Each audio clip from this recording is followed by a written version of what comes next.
Hey everybody, how you doing? I'm Pabs, a rising VTuber and an artist, and today we're going to be doing another art fight attack. This time the character we'll be working on is a character called Tilly. The owner is Moon Bunny underscore, who is a friend of the channel. They are a very sweet person who is really good at this kind of painterly style. Rub my hands like a fly. Hello, Leo. How you doing? But yeah, I just thought Tilly's design was really cute. Teacup mouse girl, the size of one apple tall. She might be just like me for real. Wait, what? Oh, did I somehow open it twice? My bad. But yeah, that's the idea. I do wonder if sometimes I've like overemphasized my shortness as a character trait, but then whenever it like comes up in conversation, everybody's like, "I forgot you're like 3 feet tall," and and it's really funny. So I kind of have to keep that big going. Going strong, I fear. Going to be co-working with you, doing an attack. Nice! Always happy when somebody's co-working with me. I do think that is like one of the greatest uses of an art stream is just listening to the other person talk and work and you're also doing something. How's your burrito? It was actually quite good. I've learned that I'm not very good at folding them. I still need some practice with that technique. It's been so long since I've made a burrito that I actually forgot how to fold one. So it was just kind of like weirdly open in the middle, but it was still very good. The filling I made for it was very nice. The Asian goods store near where I live has a spice section, and they had one for something called oxtail, which is like some kind of stew. I've never had it before in my life, but it looked really good. So I got that, and I used that as a spice mix for the beef. And then I threw in some other vegetables and such. It was really good. Actually, hang on. Let me confirm the nature of oxtail before we begin. Oxtail. There we go. Oxtail. Culinary name for the tail of cattle. Makes sense. Need to get lunch. I forgot I ate at 7 a.m. Go eat something! Go get something to eat! Oh, that does look like a really good stew, though. Well, I imagine the meat, it's... Ooh... Shit. Oh, that looks really good. That looks really good. Is that white bean? Are those beans? Those look like beans. I love beans. I remember seeing this one. Oxtail's like a Jamaican dish. Hi, bunny. Okay, I see. God, that looks really good with some rice and avocado. Are those plantains? I love plantains.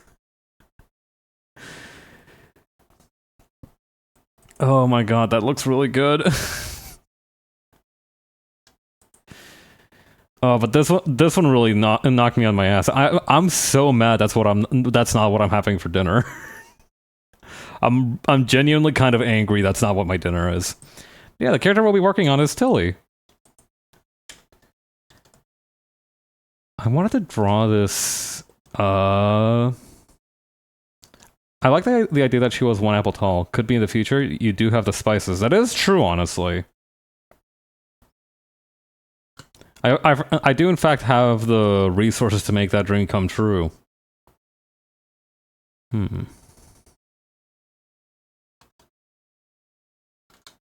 Is there like a way to like roughly chop an apple in half? When I was like in middle school, I mastered that trick where you can split an apple in half with your bare hands just by placing your strength correctly. And let me tell you, that was a hit of a party trick. It does take some upper body strength, but like it is a easy trick to learn. Don't have a pony emote. Want to do that so bad. There is like a but I'm pointing.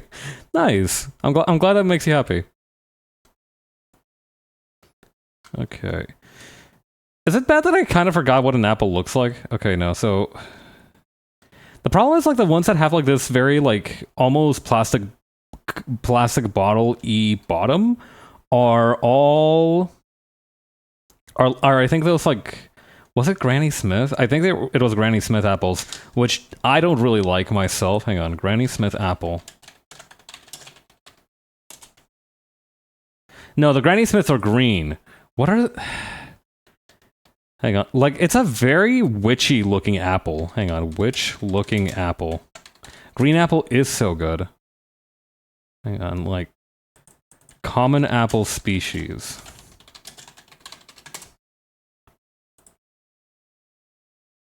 Red Delicious. Yeah, that's the one. Red Delicious. That's exactly it. Bunny, you read my mind.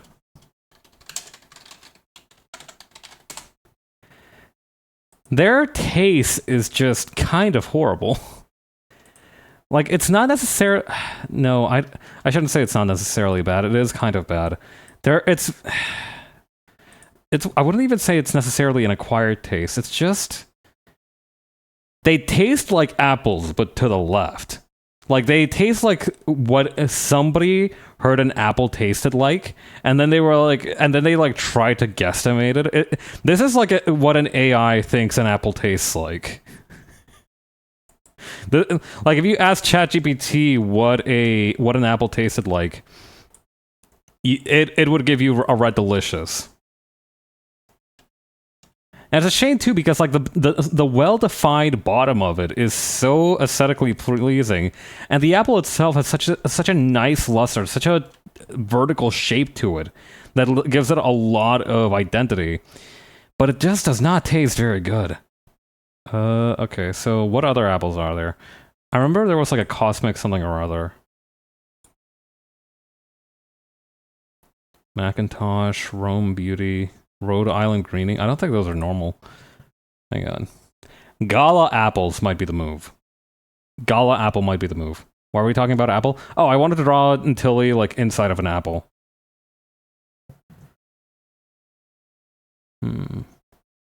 Red. Okay, we got Red Delicious. We got a Crisps Pink or Crisps Pink. My bad. Honeycrisp. Honeycrisp is good. Like a house or a warm. Kind of like someone playing in a box, I guess? If that makes sense. Hang on. Honeycrisp apple.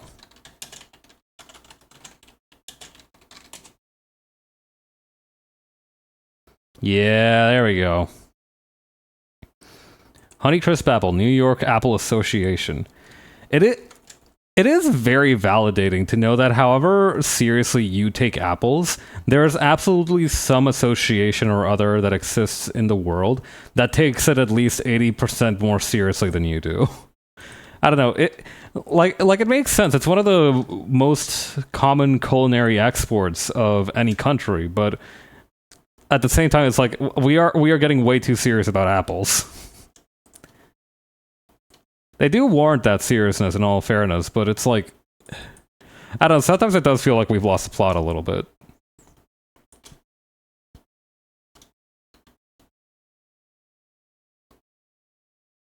Let me grab this thing.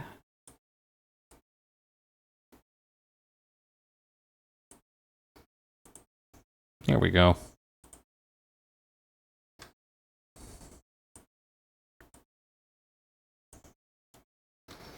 Maybe we could expand this a little bit.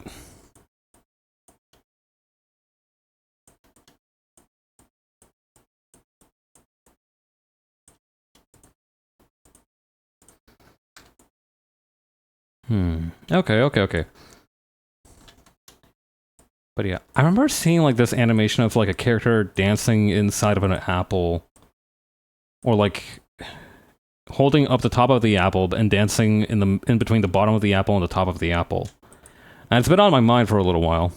Like a Kinder Surprise egg, precisely like a Kinder Surprise egg. Has never had a Kinder egg. I mean, they're really good, honestly. I would get them more frequently, but the fact of the matter is I no longer have use for the little toys inside like I used to. Wish we had the real ones. Oh, the ones that are like pure chocolate egg. I've heard of those. I've never had one before either. One of the quote-unquote real ones. Like, I've only had the ones that are like the creamy bit with a spoon. The little morsely ones.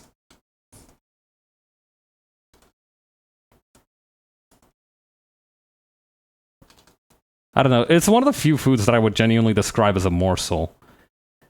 Like, just enough that you get the taste for it and you enjoy yourself, but not enough to really spoil your appetite. They had actual hot chocolate and the half toy. I see.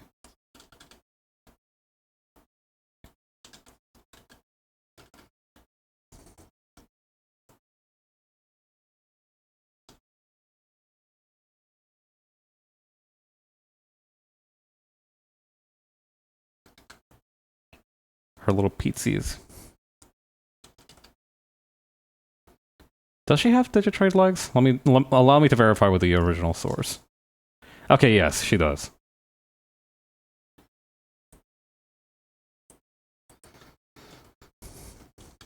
God, there are a lot of things that you just eat growing up that you have fond memories of, but you don't really remember until like much later in your life. Like I remember there was I thought about it the other day actually. There was this chocolate cookie that I remembered very distinctly because I remember I have like a core memory of like the first day I ever went to school and my mom gave me one of them to like, you know, encourage me when I got on the bus. It was really cute. It's kind of going out a little bit too much. Maybe just more like this. But yeah, they were called tangos, and I remember them very clearly. I liked them a lot. They were like my favorite candy as a kid.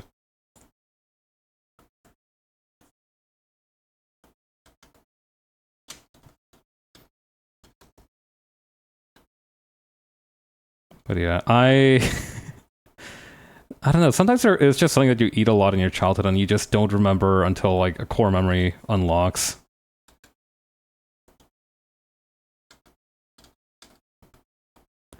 Those little meaningful life events that come and go.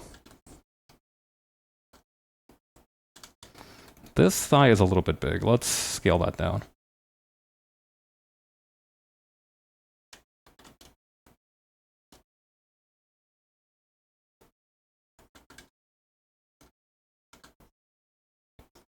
There we go.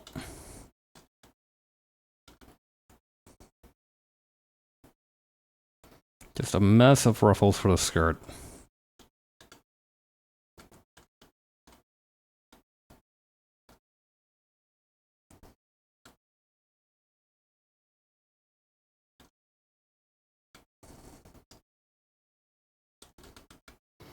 I might have made her too humongous.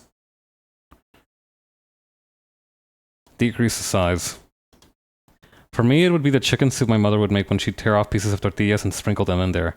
Aw, that sounds nice.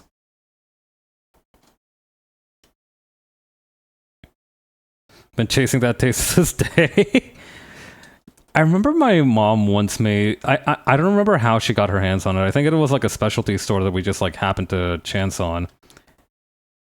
That carried chicken hearts. And she made chicken heart soup.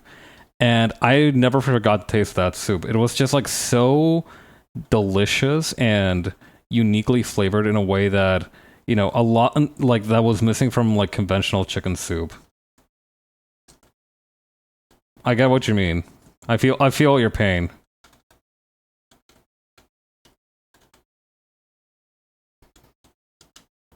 It occurs to me that I don't really know how dresses work. All right, so hang on. Let's brain this out the normal style. Okay, so that'll be the hips. Okay, wait, no, now I'm goated. Okay, now I remember.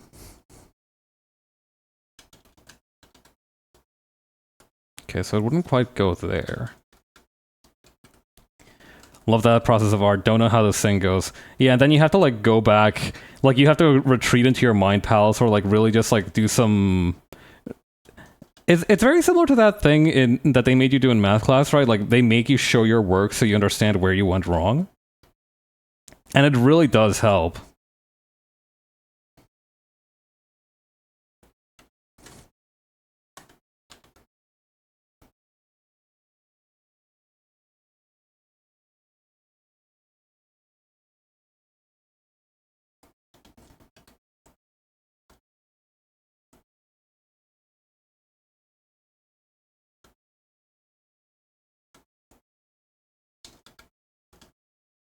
It's kind of a square dress, Madeline dress with a twill, if that helps.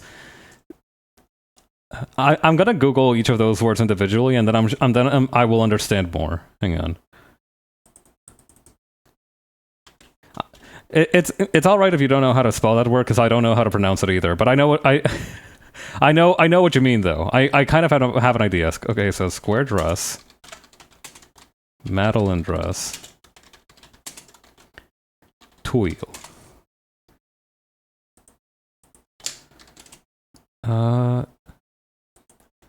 Dress twill. Okay, now we're getting somewhere. Okay, so square dress. Okay.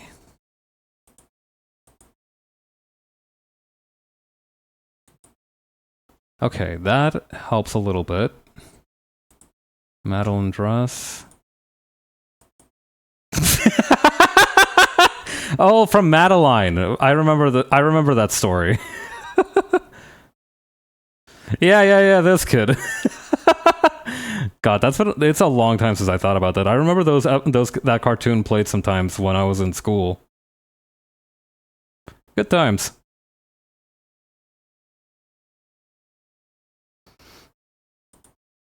Okay, this is a dress with Madeline on it, so that's... I understand how that got into the results, but I don't think that's what we're looking for precisely. Okay. And the twill is this thing. Okay. It's both a reference to the girl and the style. Oh! Wait, so like if Madeline... Okay, I see. Okay, that helps a lot. Thank you. Okay, now that makes it... That... Okay. Now I can triangulate that a little better.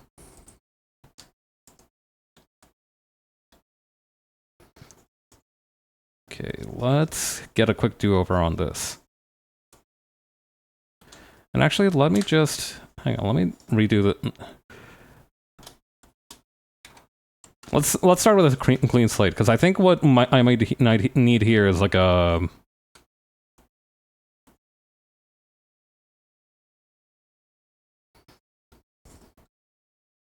line of action here. Okay.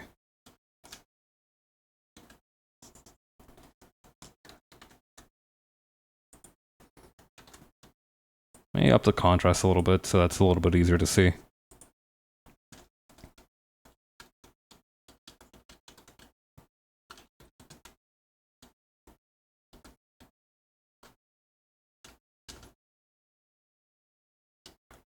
Something about the arms doesn't seem quite right. Let's bump the hips up a little bit higher. Oh, wait, now I know what would be wrong with the arms. They would be under the apple thing so that they wouldn't be completely visible. I see.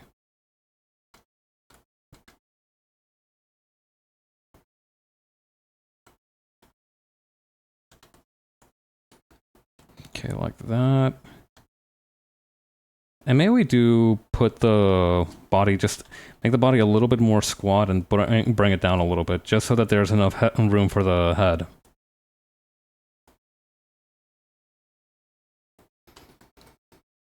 Okay.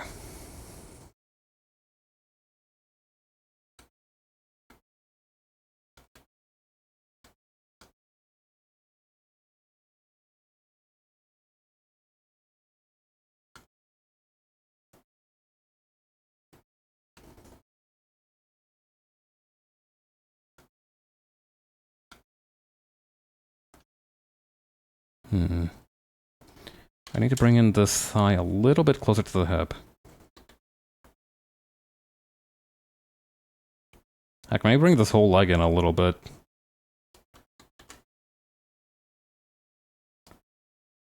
Okay, yeah, that's a little bit less extreme.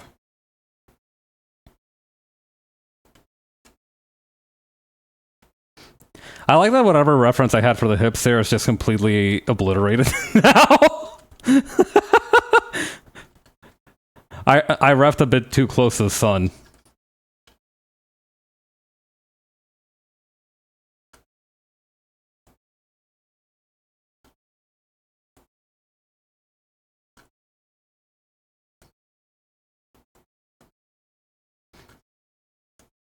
I refed a bit too close to the sun. Me when I'm the intergalactic umpire for the Galaxy Cup. I don't know enough about football to make that a real banger of an analogy slash whatever you'd call that.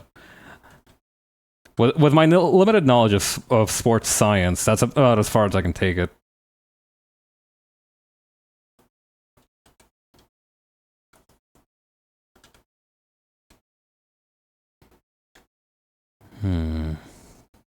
The body needs to be slightly smaller and a little bit further down.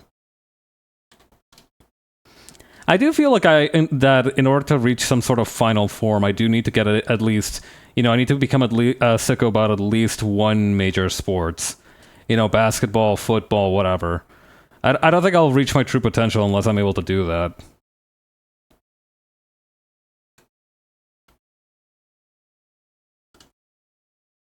You know what I mean? I do think that it is important to, among other things, have like more quote unquote normal person interests. I do think that it's healthy for you.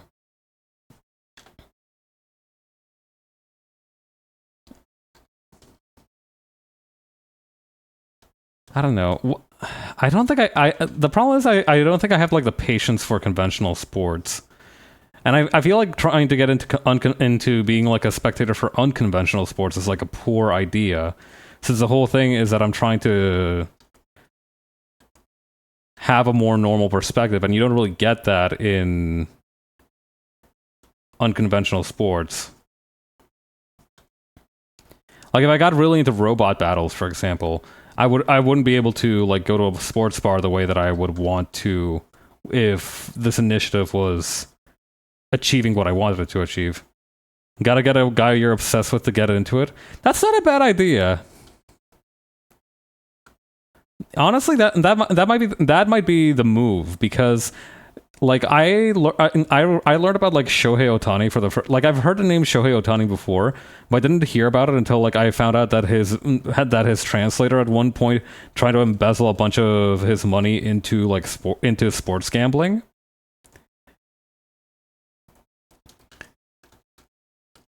And that's what I know him for now, but like I don't think that'll get me into baseball necessarily.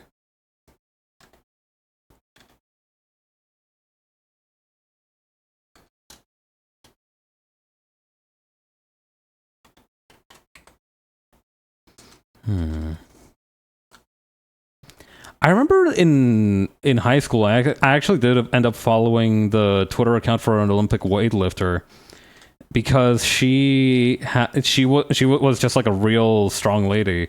And I remember reading a Tumblr post about her that was like gassing her up, and I was like, wow, I should really follow her on Twitter. And I did. And then I got like, whenever she posted, I was like really bored because I didn't really follow weightlifting. That was pretty funny.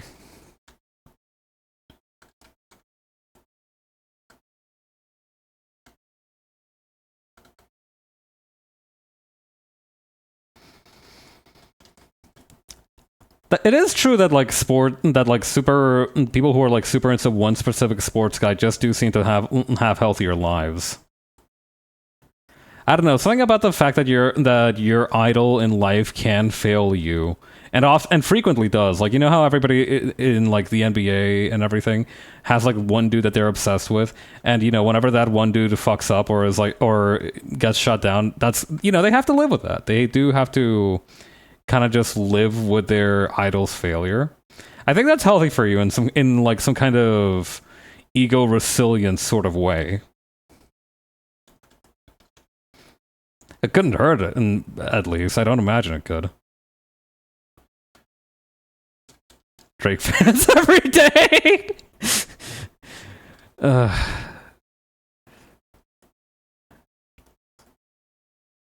Jesus. You're right. You're absolutely right. That's a really succinct way to put it. Reminds me they're just a person you really don't know. Yeah, I think so. I think like That isn't to say that you can't get parasocial fans in sports, but I do think it is a lot easier to not get parasocial with them when you are like screaming at your TV, calling them a washed up bag of bones because their like point score average went down. I do know some people who are like absolute sickos about baseball just because of like how statistics oriented it can be. Like I think the movie Moneyball was about one of those sickos in questions and how he basically whooped the ass out of everyone just because he managed to do math a little better. I've never seen Moneyball, but from my understanding, that's what it's about.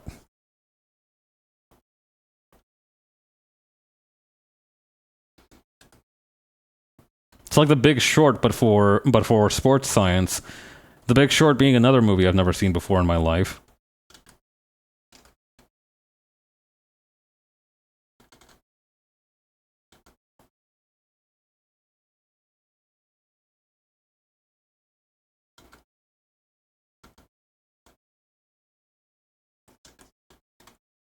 Okay, then over here.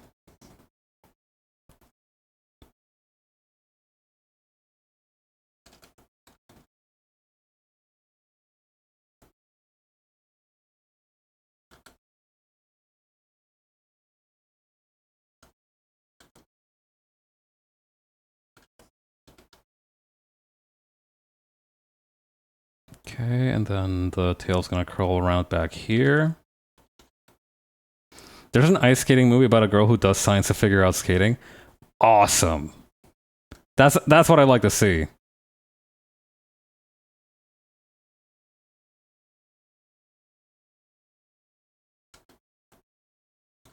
Okay, and then over here. Let's just add a few different layers to this.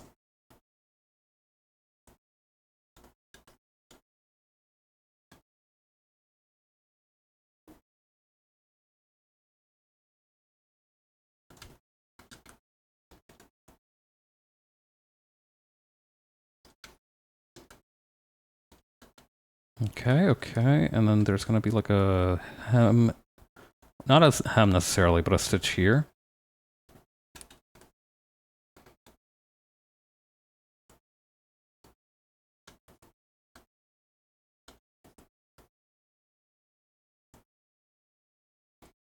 Big squishy cheeks.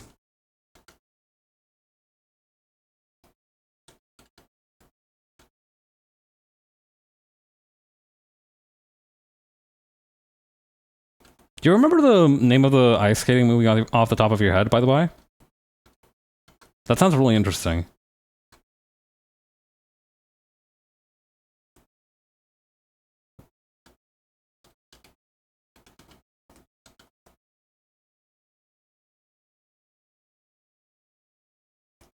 Okay. Gonna lurk while I make lunch? Nice. And good luck with your cooking.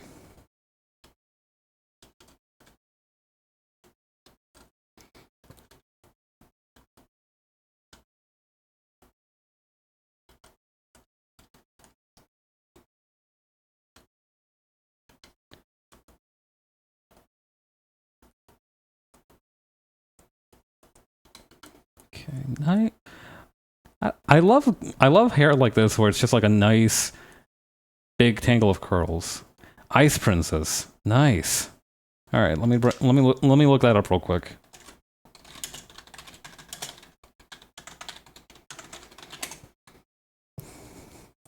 ...2005 American teen sports comedy drama film written by Harold Hadley Davis from a story by Princess Diaries creator Meg Cabot and Davis. Dang. The film focuses on Casey Carlisle, a normal teenager who gives up a promising future academic life in order to pursue her newfound dream of being a professional figure skater. Badass. Whew, 25.7 million during its theatrical run against a production budget of 25 million. Just barely getting their money back. That's awesome. All right.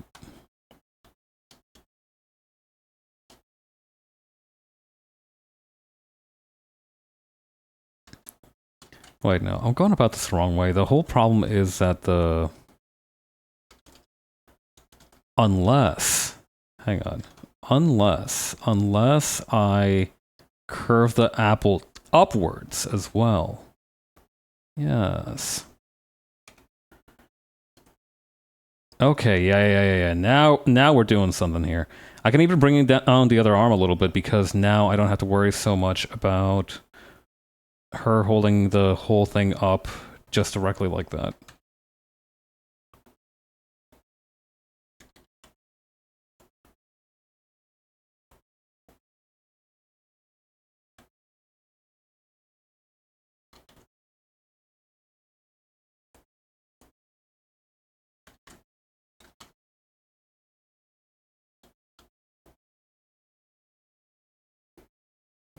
Oh shit, Bunny, did you eat? It's important to get a healthy amount of food in you every day. A healthy amount, ideally being anything less than 0.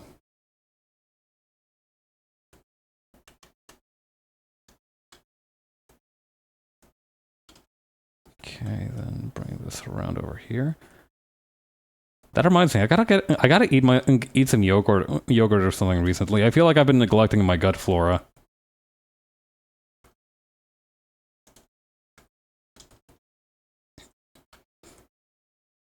I don't know. It's been putting in some extra overtime hours these past few weeks, and I feel like I need to reward it. Gotta. I try to learn a little bit more about like skincare and stuff the other day because I did eat, but I'm waiting on groceries. Might end the freezer food. It is always useful to have like a bite or two to eat waiting for you in the freezer. My go-to move is to just have a few chicken strips waiting in there whenever I need them. Oh, wait, you know what might be cute, actually? If the apple is, like, right over her head, so it's, like, squishing her ears down a little bit.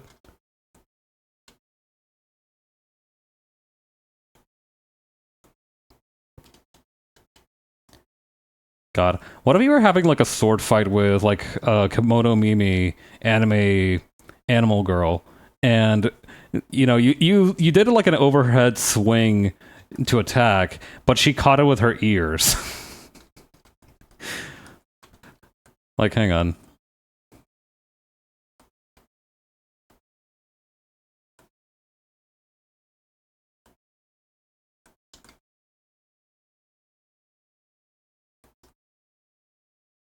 Like this.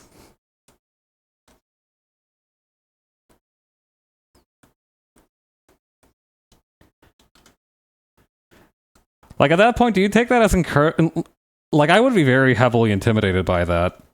That would take some I don't think that's even physically possible, necessarily speaking.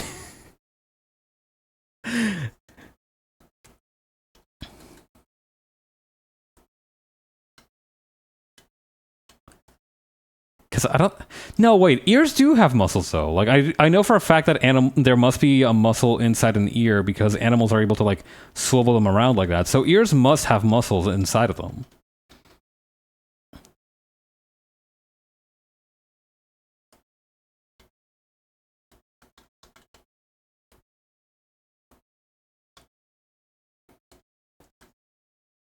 But I don't know how easy it would be to train that, necessarily. I don't know if it would be feasible.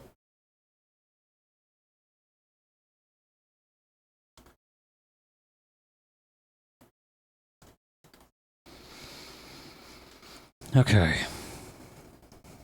I just imagine it's like stopping it with your hands, right?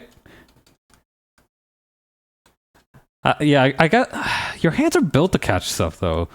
I guess it would just be a longer journey, but not necessarily a significantly different one.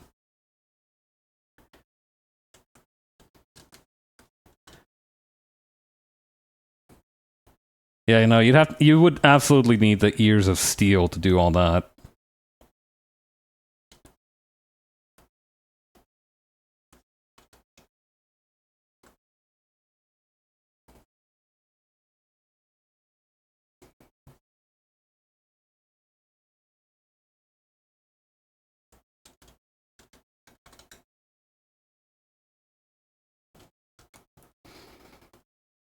Okay, nice. Let's just improve the contrast on this a little bit so that we can get started.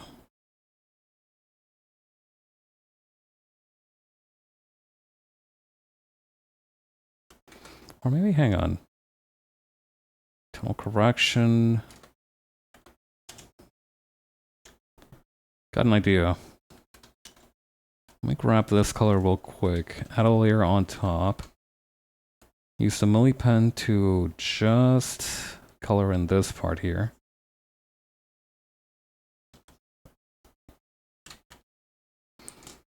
Then we duplicate this, and then we use binarization to turn it just into the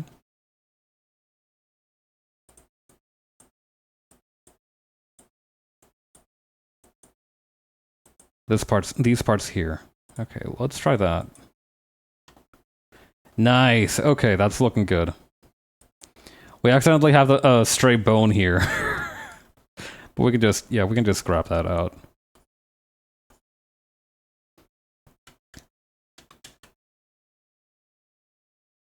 Maybe like a brighter color. Yep, that's good. Filter, blur, Gaussian blur.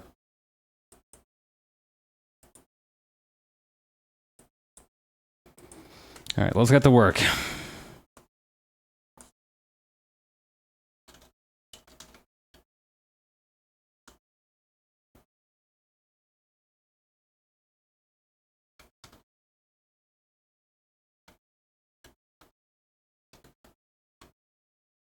God. I learned today that there is a hard limit on the number of times you can renew a withdrawn book from the library.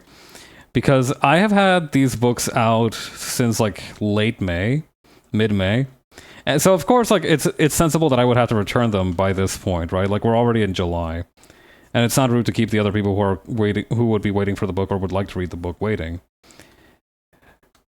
But the thing is, like, the day that I have to return them is like 5 days away, and I'm like barely halfway through one of them and not even like a quarter of the way done with the other. So for the next few days, my ass has got to lock in big time on this reading shit. I think it'll be healthy for me. They're both books about stuff that I am interested in, though. Like, one of them's a book about, like, portraits and such, and the other one's a book about financial fraud, which I'm not planning on doing, but I just like to learn about. Just to clarify for the audience.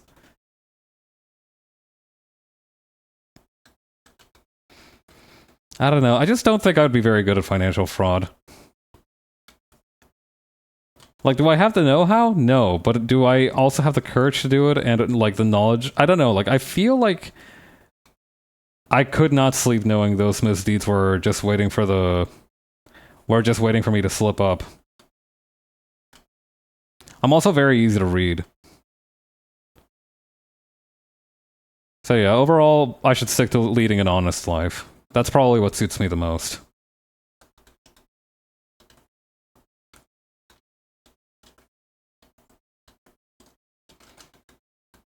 Okay, then over here.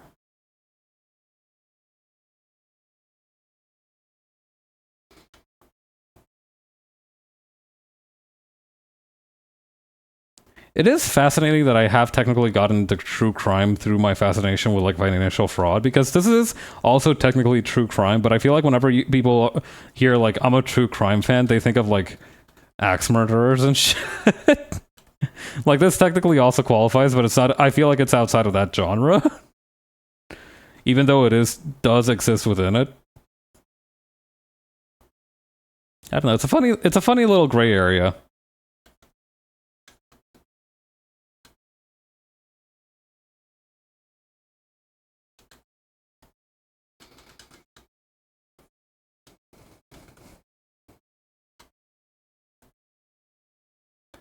I don't know. It's a lot like a detective story that has already been solved. Like, for a lot of these, the trick is explained almost from the beginning, and it's only like the way that it kind of falls apart that's really of academic interest.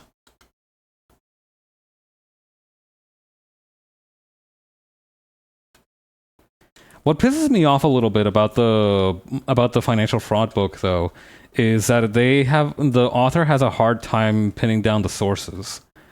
Like normally, if they have like a claim, you would be able to like check a source to it, or at least find a news article referencing it. But like in a couple of cases, I'm like looking up the information that they're saying and that they're telling me. I'm like, I can't find anything on this. Like they were talking about this one thing that was done by a company called Allied Crude Oils, which was really generally in the soybean market, right? In the soya oil industry. And they were talking about how olive oil was very highly regulated in a lot of European regions, or like oil was being taken care of by a very disparate quality of groups. And like apparently like one of the oil producers or oil managers in Spain was a Catholic sect. And I tried to like Google that and I didn't get any hits on it. And I'm like, is that true? Is that true, or should I be doubting? And if he had included some sources to it or like a footnote or something, I might be able to trace it back to that, but there isn't one. It's like your friend telling you a bullshit story that you can't really verify as true, but you can't really dismiss as false. Is this what it feels like when I spout bullshit?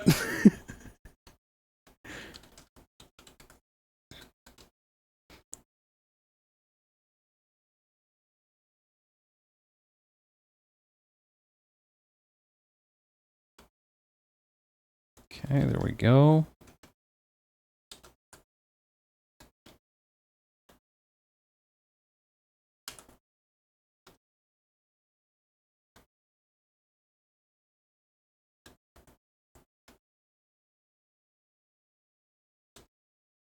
Maybe this is how my own fibs catch up to me.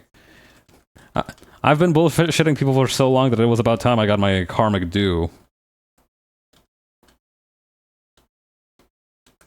And it would be stuff that would be fascinating to talk about, again, if I could reliably verify it.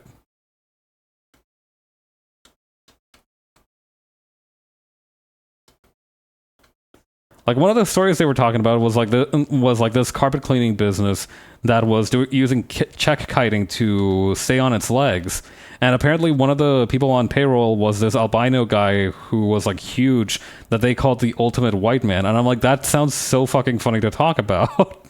Why don't you have a source for it? Please, I'm begging you.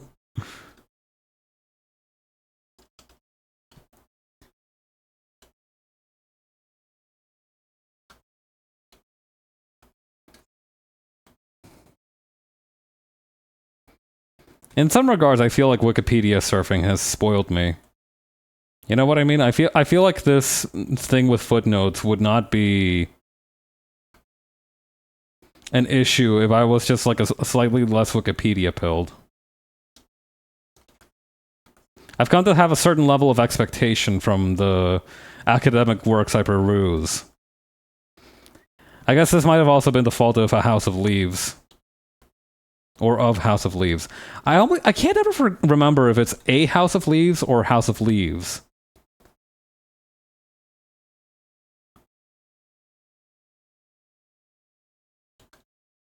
Whatever. Speaking of which, I do also have a copy of House of Leaves that has just been burning a hole in my bookshelf. Really gotta get back to reading that, but the fucking Johnny narrative segments are so ass. House of Leaves. Okay, so there's no A. Okay. Nice. No. That sounds right.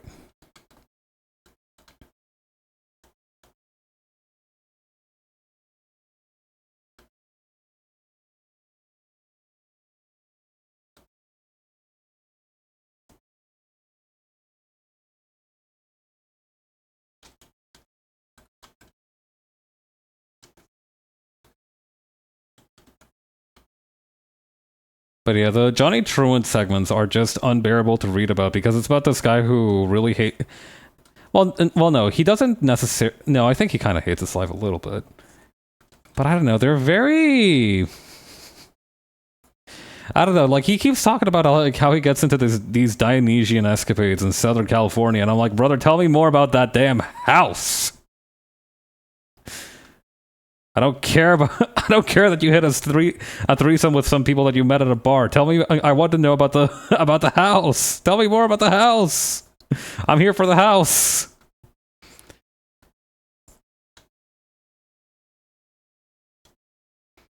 I'm not enough. I'm not deep enough into it that I can.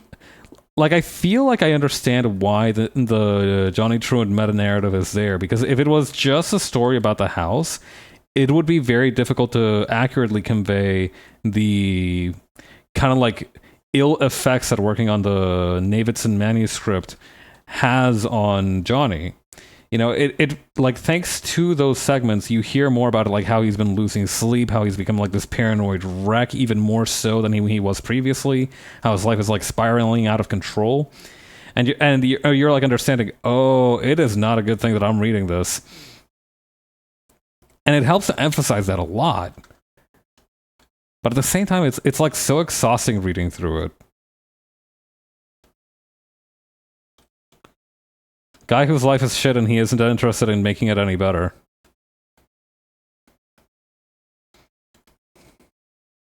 Okay, then over here.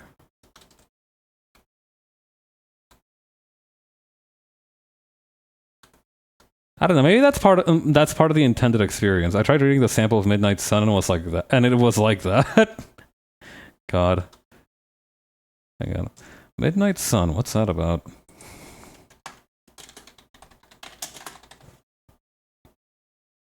It was like, buddy, sounds like he's gonna tell you not to come to school tomorrow. Jesus.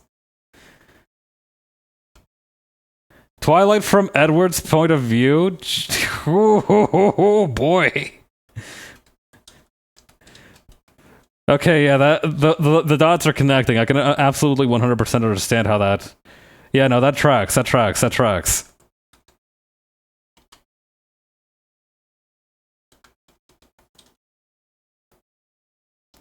I like the way he hates teenagers, and it's like, why are you doing this to yourself?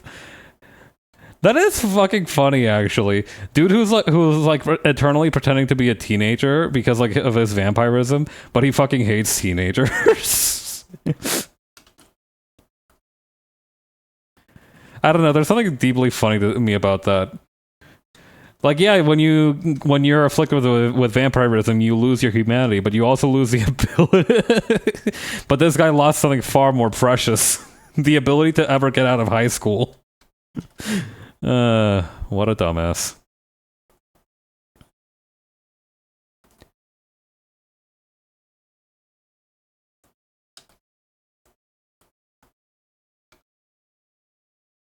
It is such a difficult plot like contrivance to get over. It's just the fact that this guy just chose to be in high school for his cover, right?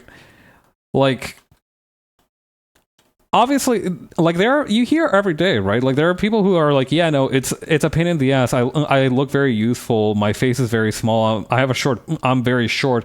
So at the liquor store, they always card me. People ask me if I know where my mommy is, etc.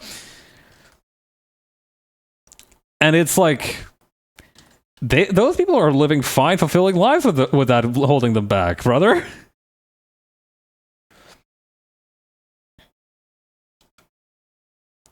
Oh god, yeah.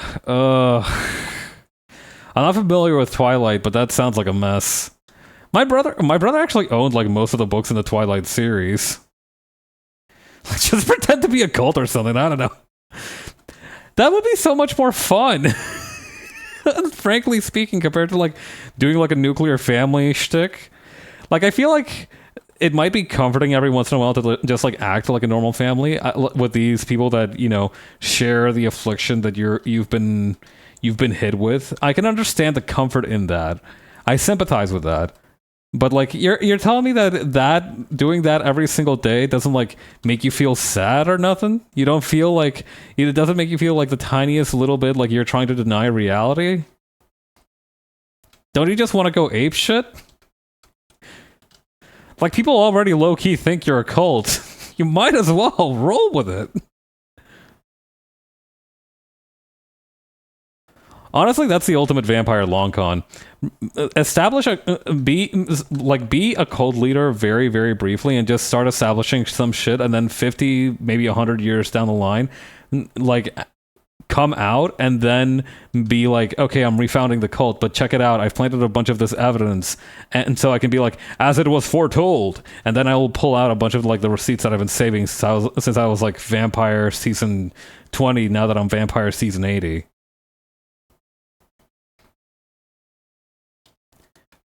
Like, is it a long con grift? Absolutely. Will the rewards be worth it? That's up to you. You get back what you put into it.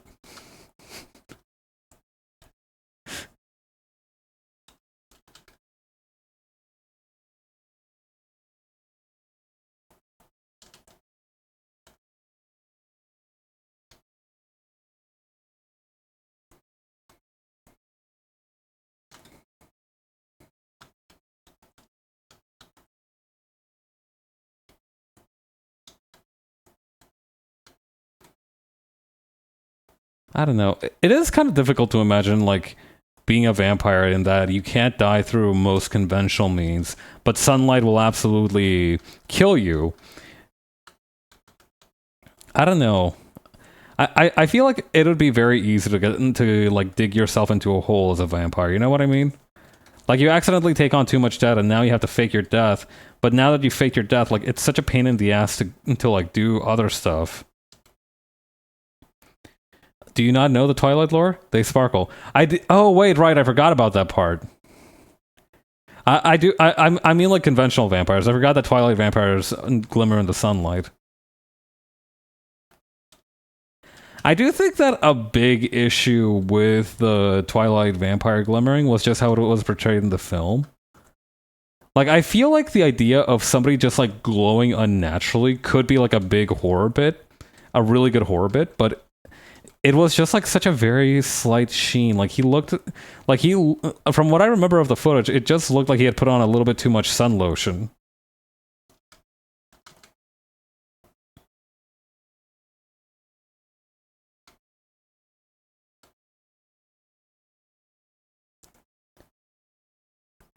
I really hope that was CG, because if that was like the best that their practical effects could get them, my heart's gonna be a little bit broken.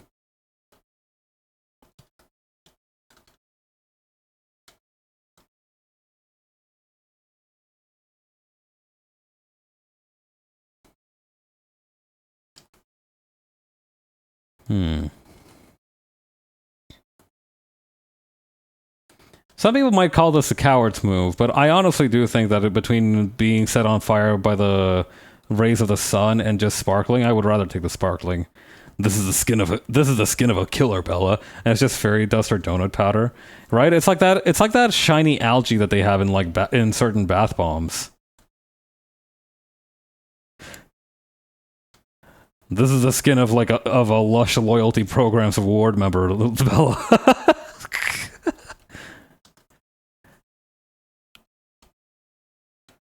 I will say that every single time I've been inside a store from Lush, it has been a very surreal experience. Like, they have one at a mall near where I live, right? So I have had the opportunity to get in there a couple of times, and every single time it has just felt like a vastly surreal experience, just because of like, I think the sensory stimulus from the soaps combined with like the very friendly staff lent itself to being a very strange feeling being inside one of those stores. Like the last time I was there, I remember that one of the staff kept repeating the phrase "nice and easy" or like "quick and easy" over and over, like he was like an Animal Crossing character, and it was so off-putting. Like, he felt like it was like NPC dialogue. And, you know, that's not necessarily a bad thing. I imagine some people do seek that in their shopping experience, you know, just like a nice, consistent friendliness. But it's so strange. It felt very strange.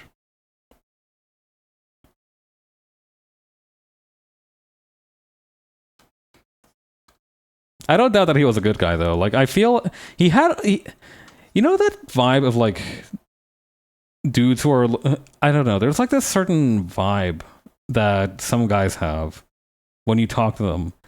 And you feel like they are thinking about a lot of different stuff, but you also feel like they are trying very hard to be a courteous person at the same time. I wouldn't necessarily call it anxiety, but definitely like hyper awareness of like their surroundings. I don't know. I find those guys to be like generally good conversation to have. Or like if it's like a customer service experience, I don't mind those guys kind of leading me along because I feel like they have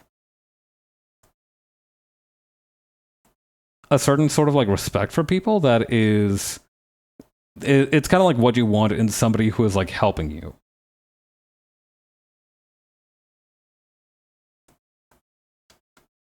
Unfortunately, sometimes they do get on my nerves.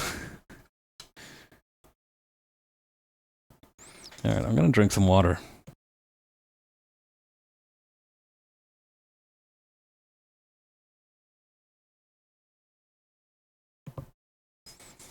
All right.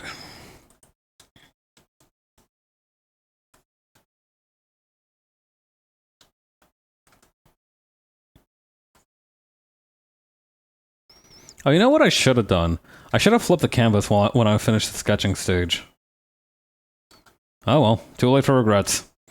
We're finishing the line art and then we'll see what horrors the flipped canvas has to give us.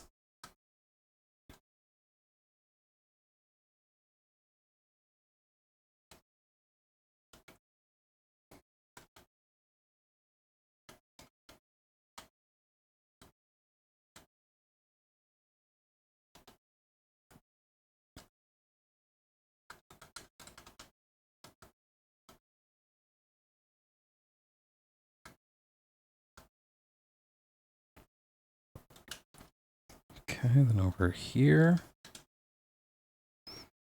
I guess it really doesn't matter what time you do it. I think the most important thing is whether you flip the canvas or not. Like, if you forget to do it, that's one thing, but if you remember that you haven't flipped the canvas and then you feel like you should do it, I feel like it's part of your professional obligation to try and see what happens if you flip the canvas. Sometimes it's not that bad. Another artist in response to someone saying, "Why don't you flip the canvas?" said, "Who cares? No one will see the flip side anyway." And I think about that. That's also fair. Like, unless it's like some freak sicko who's looking to make like, you have to have some very dedicated ops to have like somebody flip your canvas after you post the art.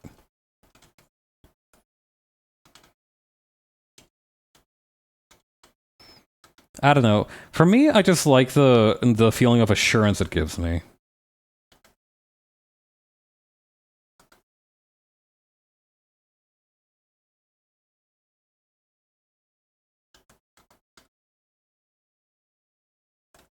Okay, then over here.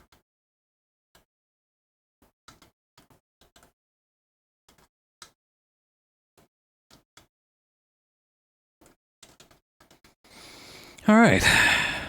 That's the main body done. I feel like that response is definitely belongs in like one of those weak aura, strong aura memes, where it's like weak aura. I need to remember to flip the canvas. I need to remember to check the contrast of the image. I need to remember yada yada yada. And then strong aura is like fuck it we ball, fuck it we ball, fuck it we ball.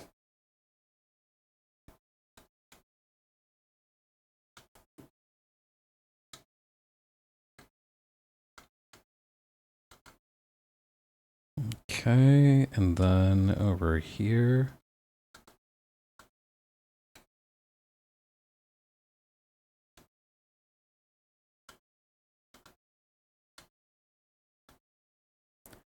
Today I was trying to look up some references about like that thing that certain lizards can do where they can grow back their limbs. And I ended up googling like an image of like a salamander that was growing back its tail. And it does look it does look really cute. It looks like this very transparent little nub at the end of their butt.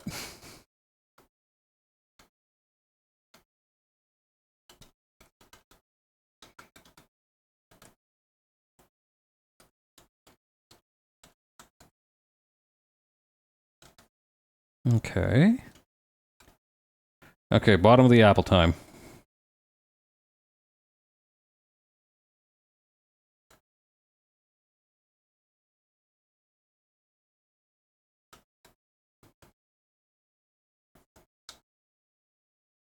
Okay.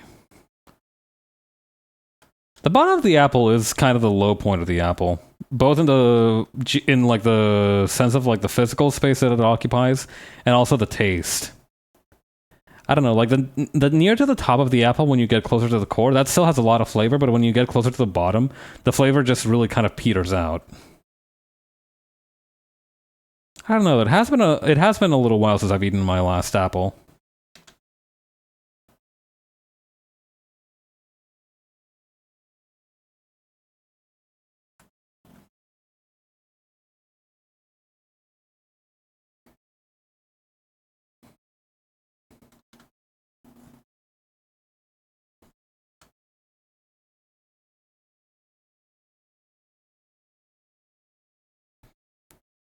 I think it'd be a cute idea if I had like a small bite taken out of the front of the apple.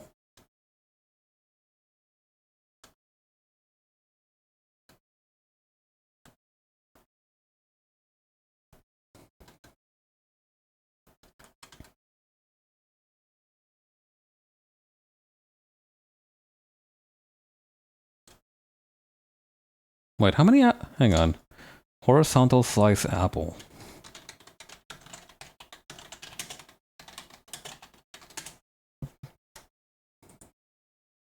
No, it is very much like a star-shaped pattern. I added too many things. Too many seeds.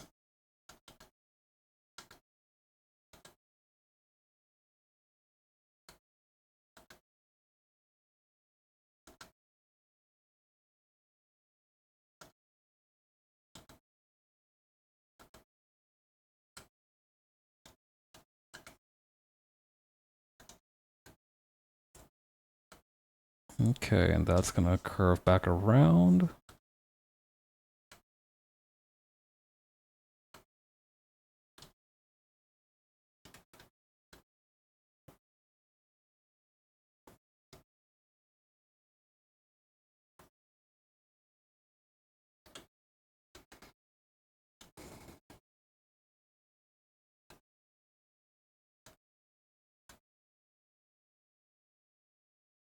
Perfect.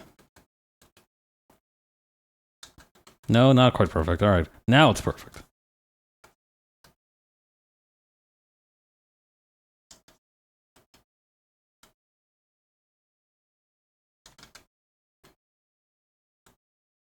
Okay, bring that in just a tiny bit. Fabulous.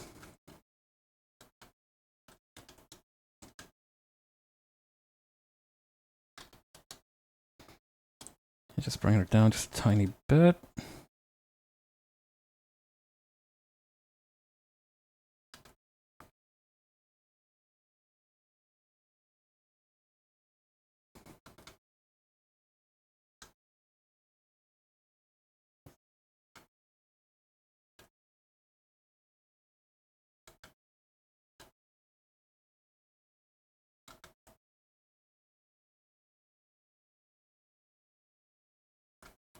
And one more leaf, and we're ready to flip.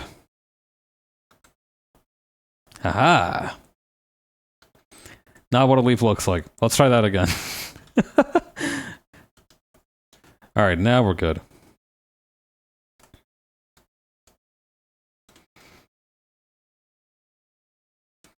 Yeah, okay, looking at it, I can tell that this sleeve is definitely a little bit bigger than it needs to be. Add a little bit of detail here, and then we can actually just kind of course correct a little bit here.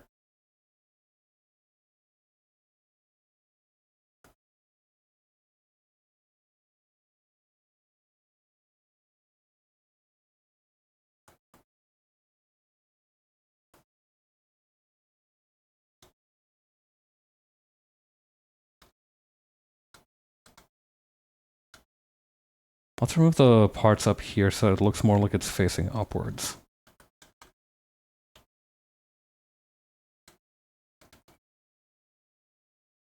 Anything else? Maybe bringing in the eyelash ends here, or the eye corners a little bit closer in.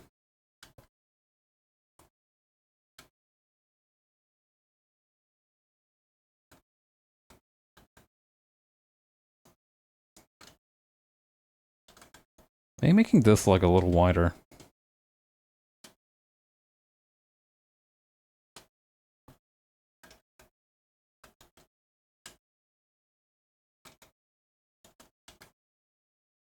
Putting this toe down a little bit.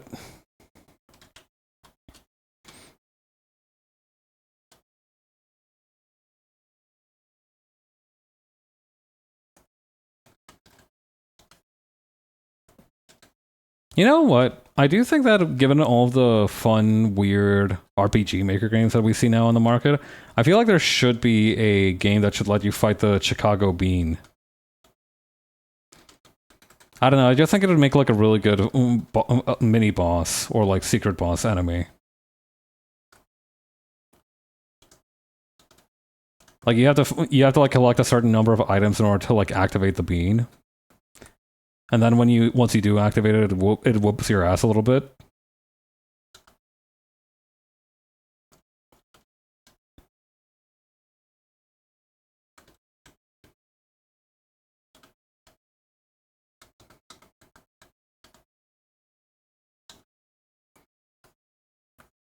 I don't know. I kind of want to see what the bean's stat block would be.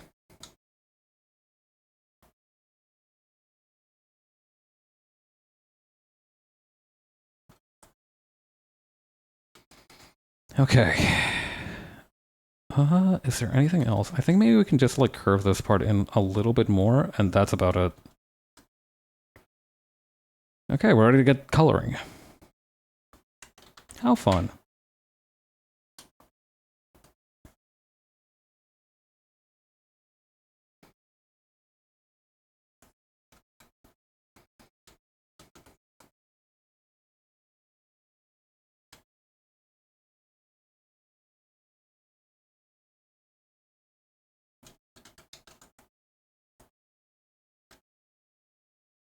Oh, right, I need to do that thing. This thing, the ice cream thing. Forgot I've been trying to get into that habit.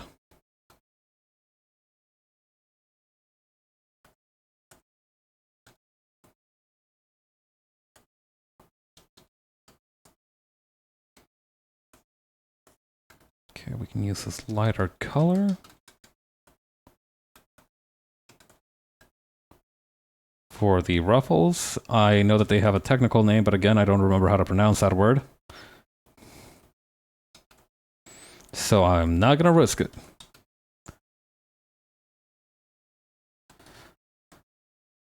Lest the dressmaking community gets a stitch.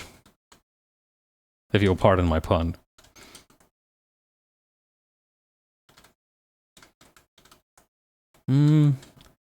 Maybe hang on. I feel like there's something better that I could have said there. So that they don't... Wound up doesn't really connect with thread. I feel like it connects more with yarn, but you don't really use yarn for a lot of dresses, I think. Very rare dress material.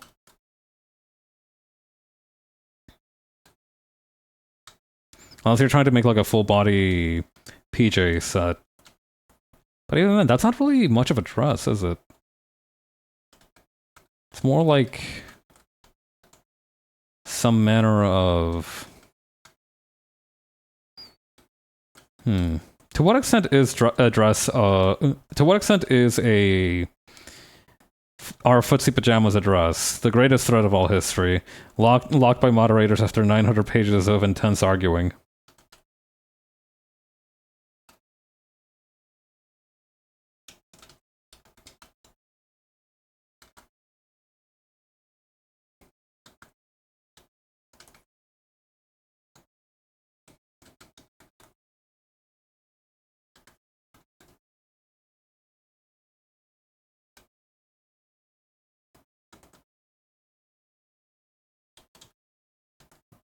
Okay. Nice healthy pink ears.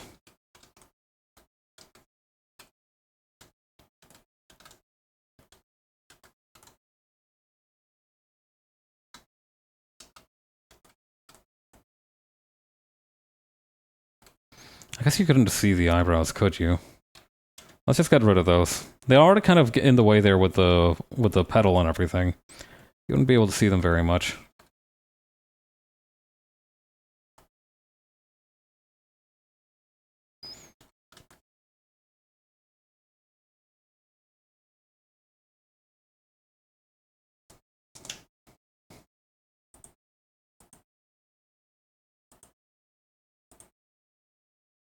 What else has been happening recently? Oh yeah, I should save my work.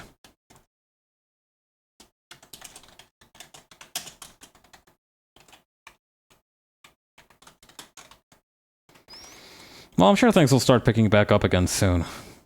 Once something ends, it usually starts right back up again. There's really not a moment to rest. But that's probably a good thing. After all, there's only one situation where it stops and then it just doesn't start back up again.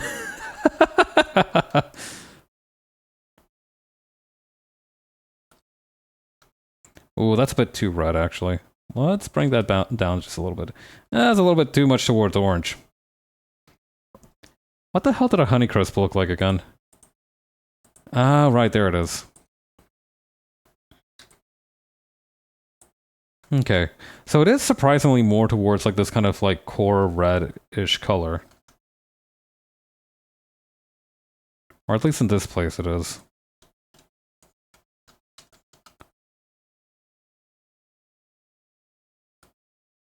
Then a nice yellow inner meat.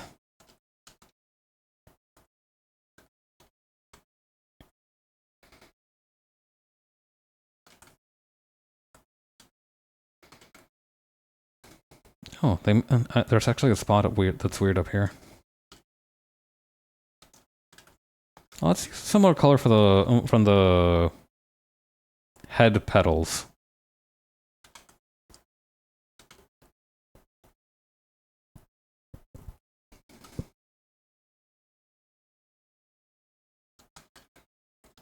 Okay.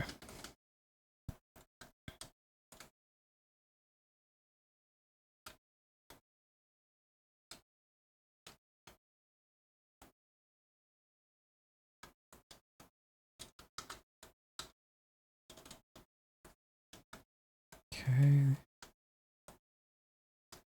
The eyes, and then perfect. Oh, right, the tail.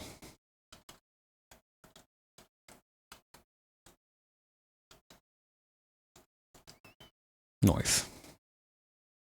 Oh, forgot the horns, actually. Not the horns, the bow. Why did I say horns? She doesn't have horns that I'm aware of. I don't know, a small animal like this, you would think that they would have horns, but at the same time you sympathize why they don't, right? Like, when you're at that scale, anything that you can fight off with horns is probably gonna outclass you in strength. Unless you're a rhinoceros beetle, I guess. I don't know, why do they have horns? I think theirs is like a thing of like evolutionary displays, right? So I don't think so I don't think they need horns for necessarily goring their opponent. I think it's mostly just for them living their life. They got them full natty. Ay Dios.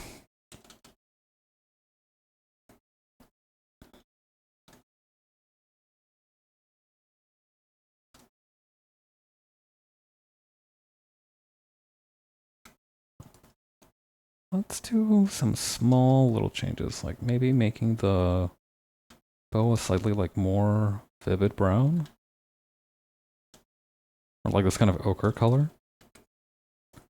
That way we can use the brown for the darker areas and then use the ochre for lighter areas. I think we were ready to just kind of hop into shading.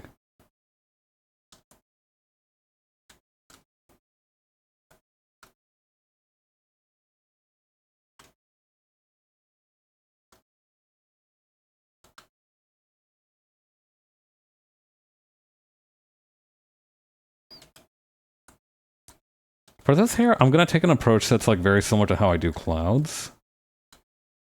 I'm gonna need to be careful for these little curls here.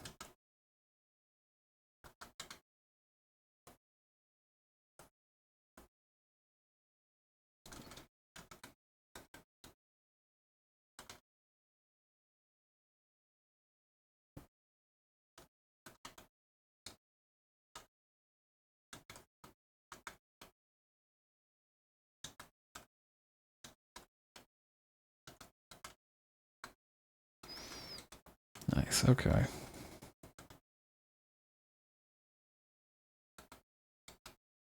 Even though they've been my days off, it has been a very eventful last couple of days. I didn't even get to tap into System Shock like I wanted. But I did finish I Am Your Beast, so that's definitely an upside. I don't know, take your wins where you can get them.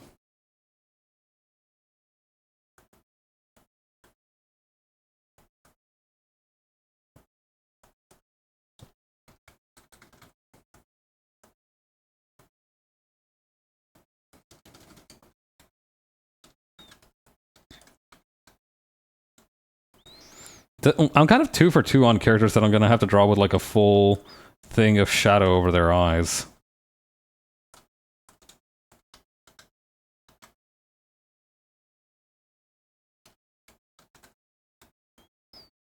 I wonder if that's gonna be a recurring theme this time around.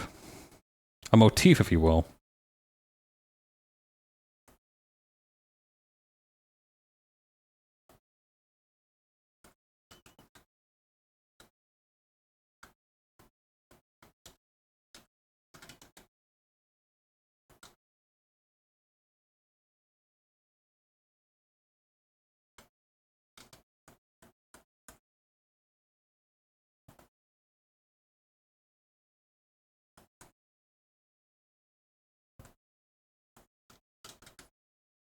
Okay, and then light it up just a little bit here and there.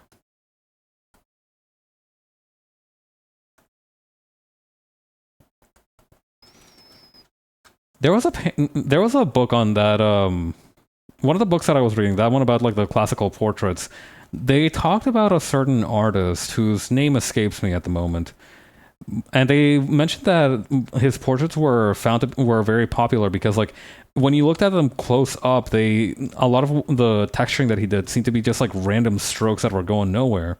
But then when you looked at it at a distance, it created a much more meaningful rendering. Hang on. Let me flip. I've got the book right next to me. I might as well just look it up. Thomas Gainsborough.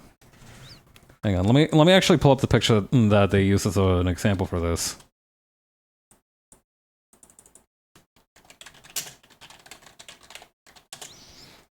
Woman in Blue. Here she is. Can I please? Thank you. All right, so here's what I mean. So from a distance, she looks like she's wearing a very fine silk shirt or blouse, correct? But if we zoom in a little bit, you can see that it's not like what you would think of in elements of a shirt aren't actually there. They're like these very meaningful little strokes that just create the idea of like fabric. The blue part here is a little bit more defined, but like the dress itself is just this very loose collections. Like you can see a little bit of lace right here, right? Like I think this is supposed to be a more well-defined lace, but overall it's just this very fluid collection of strokes. And again, what they paid attention to is like the face was very well defined. For example, like this is a very flattering pose. But like going back up to the hat, which also seems to be very lacy and very feather filled, you see that it's more like the dress, where it's like less defined, more scratchy, but you can still more or less understand it when you see it as a hat.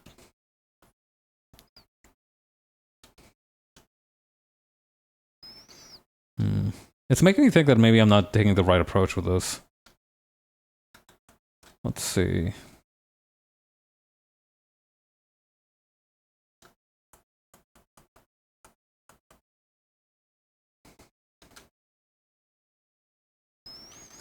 Yeah, let's try something different slightly.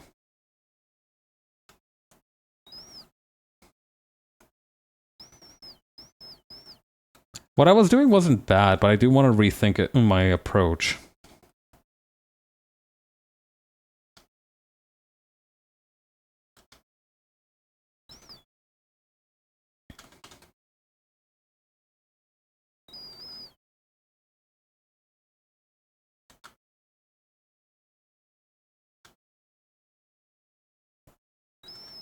Hmm.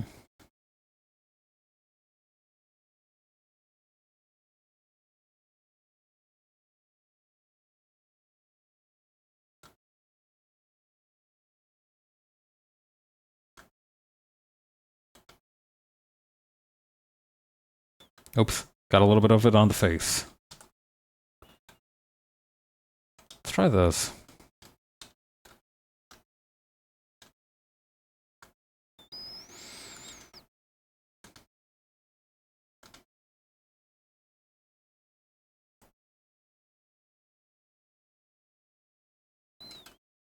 Okay. How can I make this more cloud-like and fluffy? This almost looks a little bit like a horror movie angle, where like the light is coming in from under her face.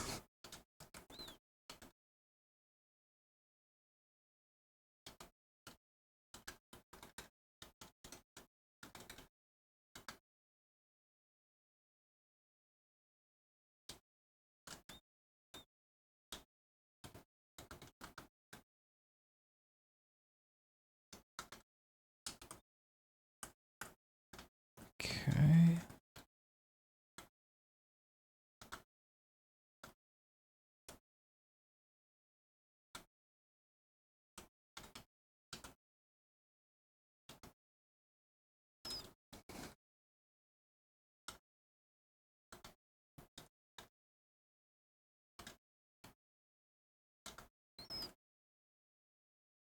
Nice.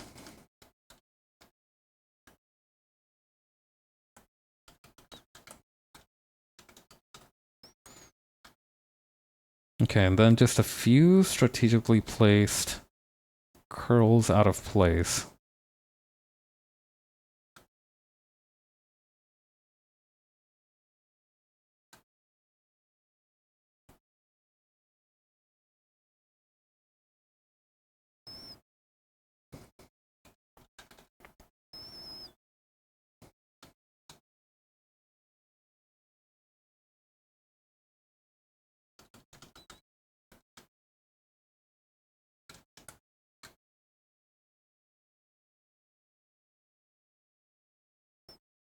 Okay.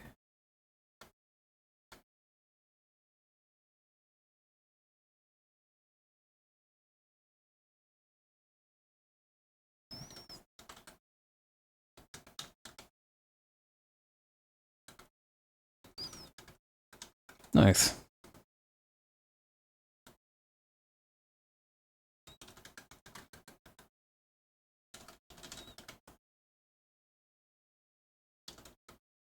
I don't know if this is the right approach either.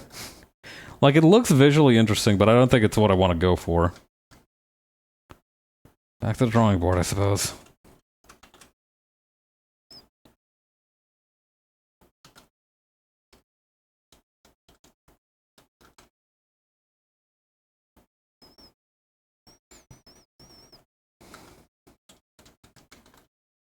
I feel like sometimes I lack a certain sense of freedom when it comes to strokes.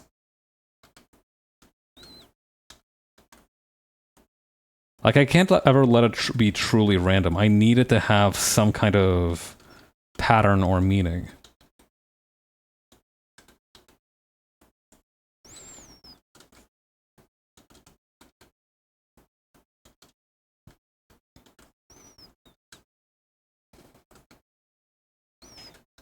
Well, I might get the chance to do something about that in a little bit. In the meantime, let's add some highlights real quick and see if that gets us anywhere.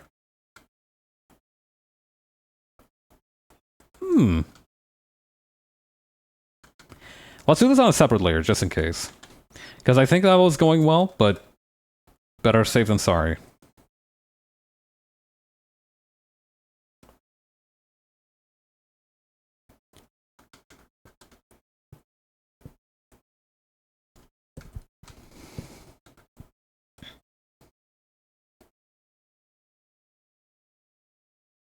I do think it is a lot easier to draw and render once you have like a good frame of reference for how the material you're supposed to be drawing behaves. Like, once I started getting good at drawing metal, that's when I kind of more or less got the hang of it, and I remembered that feeling. I was able to hang on to it because I did it a lot.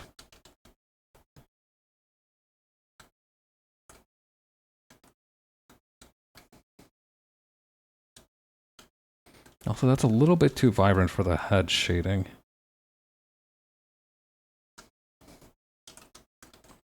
There we go. That'll do.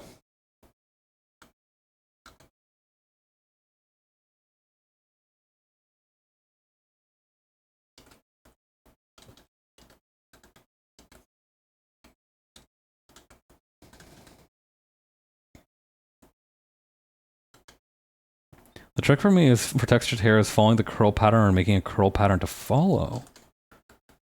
Ah. That makes a lot of sense.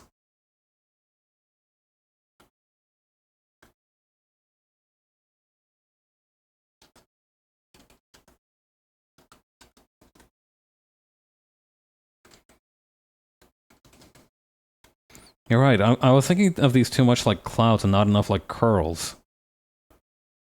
Let me try this. Hang on.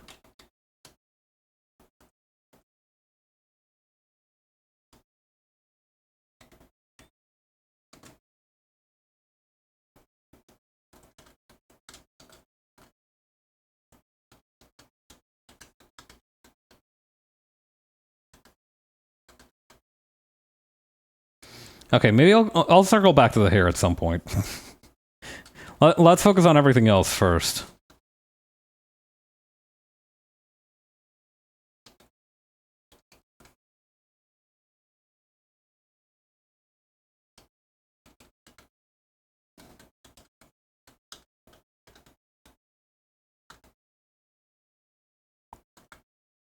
Okay.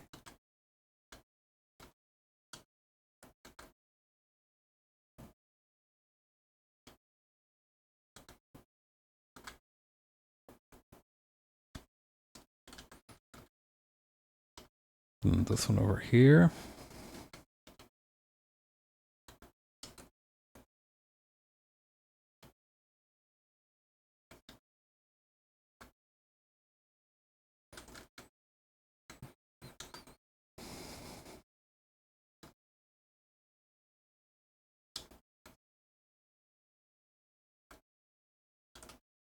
That might not have sufficient contrast to read as a shadow.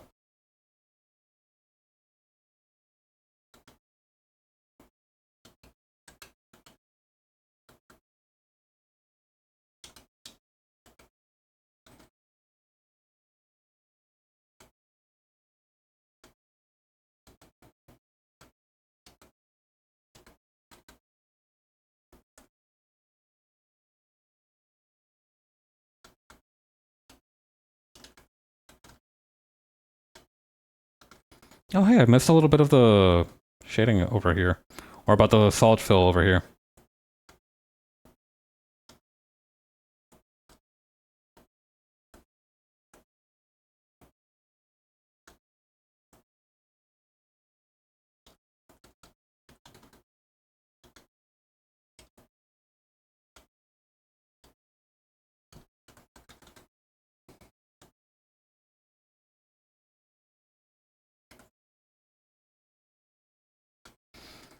Okay, then over here.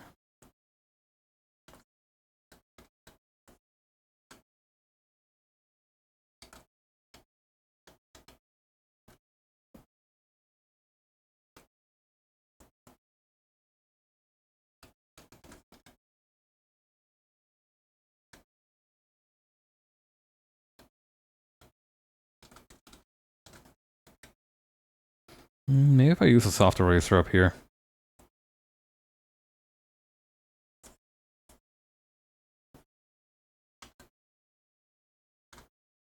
Yeah, that seems to have worked a charm.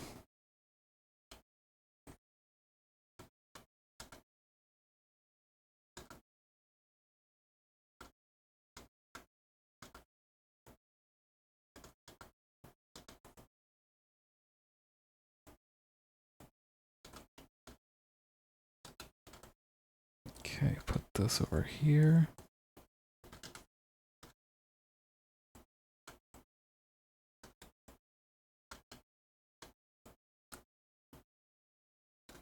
Not quite. Maybe just a little bit of hatching back here.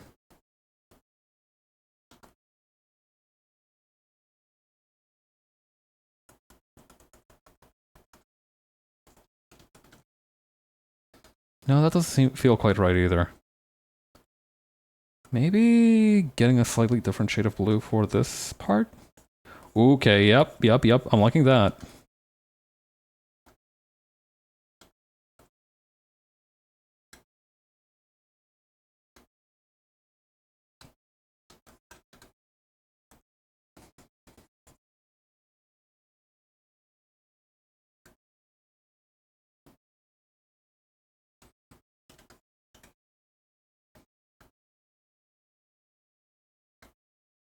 Okay.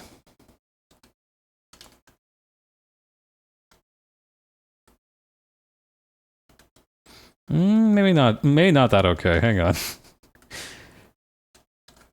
Let's use this. That's a. Something about this still feels kind of off. No, that's definitely not right.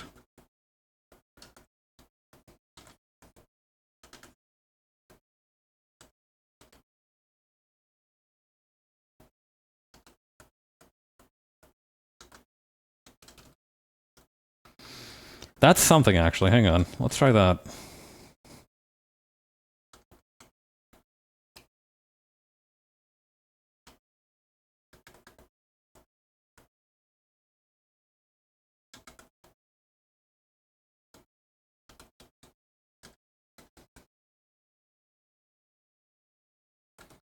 Okay, then we can use a darker shade to kind of emphasize the little cuff there.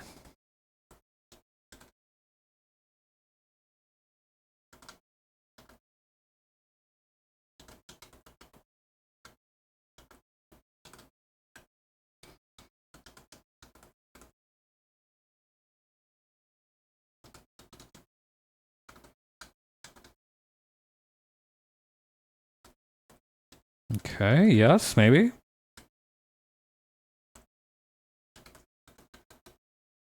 Maybe using the soft eraser on this end. Oh, yeah. That basically eliminated it, but that's fine. We don't need that much of it anyway.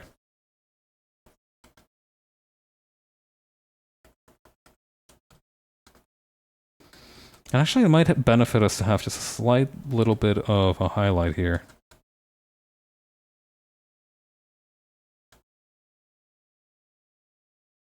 Maybe with the watercolor brush.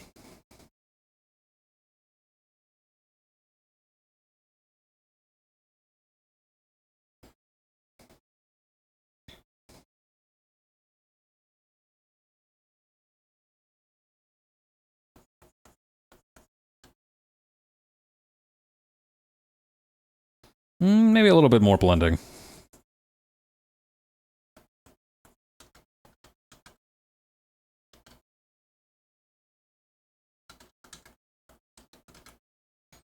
Then just a little bit more across some key areas here.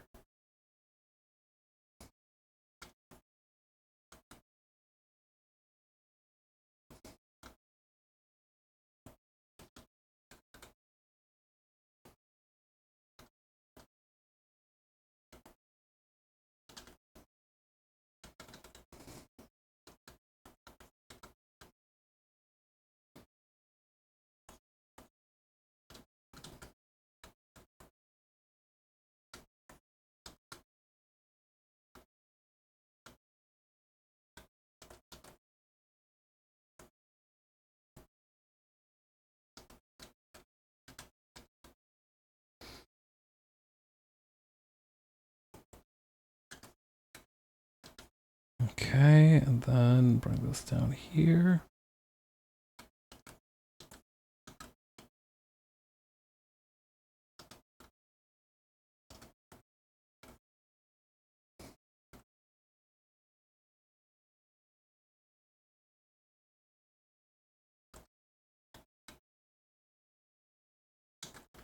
Perfect.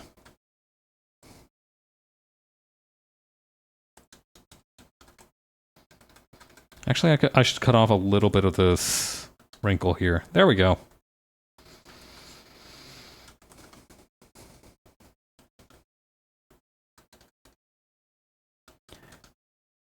Okay. Let me add a little bit of another cone of light up around here. And blend that out.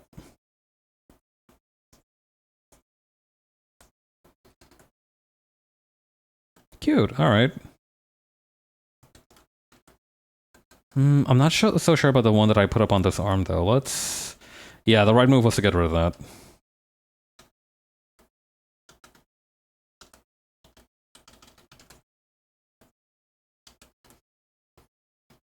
Okay. You still have quite a bit left to do, including the apple.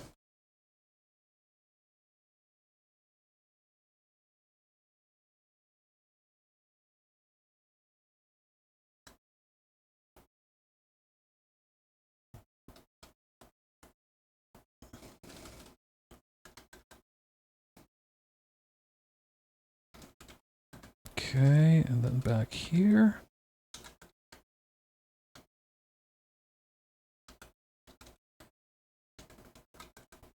And we can use the a darker shade of like yellowish for the inside of the apple here. We can leave a little bit of the bite mark exposed to the light.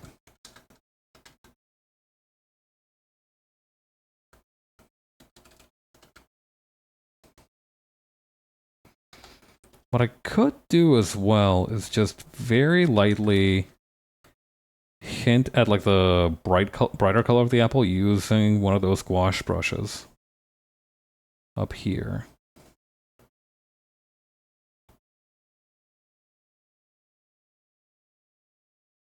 That seems good.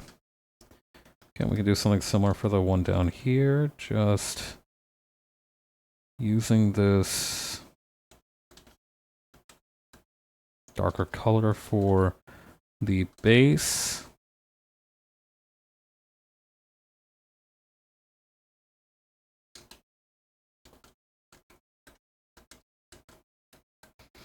And instead, here, in addition to having the kind of gouache brush bringing in the light in the back, what we could do is have the part that's actually exposed to the light also have a little bit of that, but with white or like a brighter version of the yellow. Actually, we should have a darker version of this brown right here in the middle where she's standing.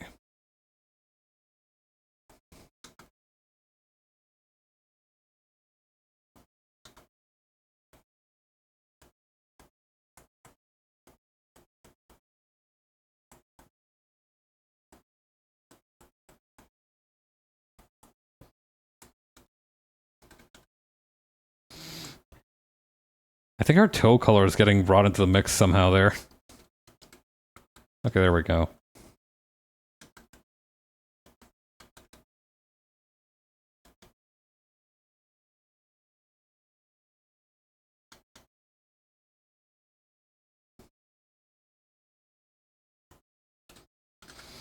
Okay, and then bring in this kind of more yellowish color. That doesn't seem right.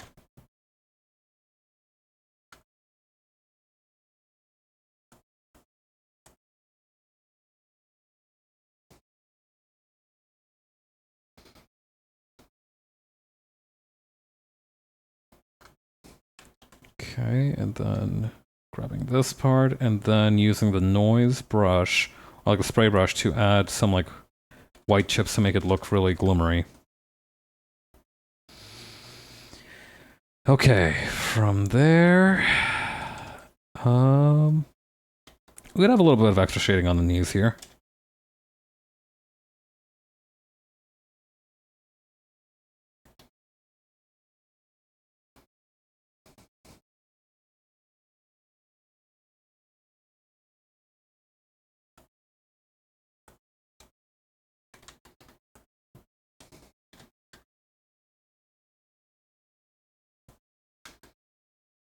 Okay, then bring this in.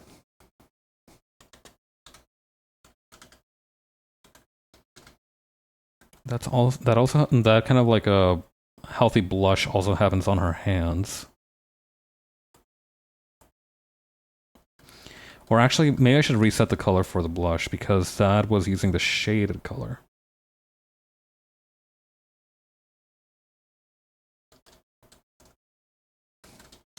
What I could use that shaded color though for is for the backhand. The hand in the background.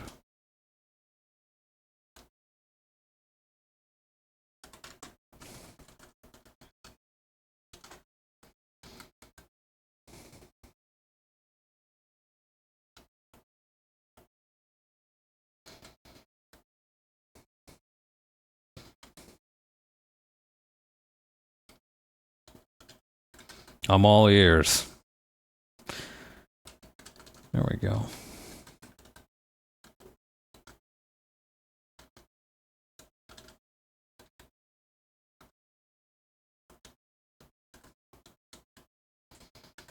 Alright, I need to do the flower petals too.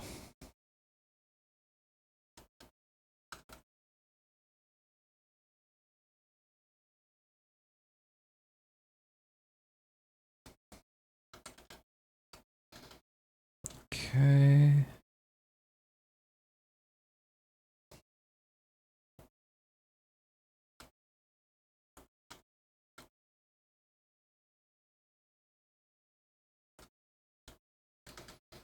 Nice, okay.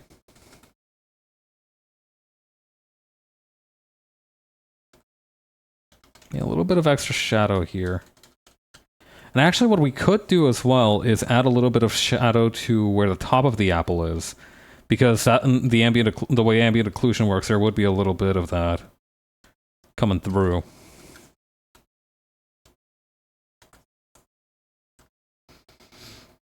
I remember a thing that they used to do in early chapters of Baki was whenever there was like a super huge fuck off tall guy running around, they would have him stand up and you would see the top of his head kind of casting a shadow on the ceiling just from how fucking tall he was. I'm not saying that's the right ethos to apply here. I'm saying it is close to what we're going for.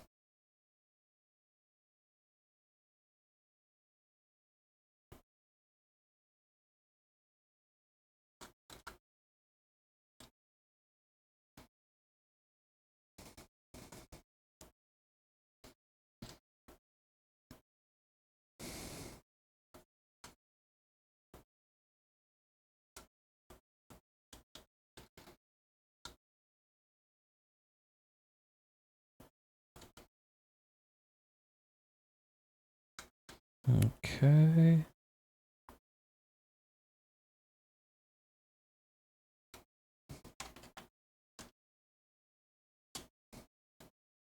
And then bringing this in.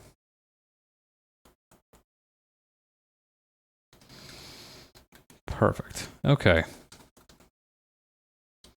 Or actually, hang on. This part here.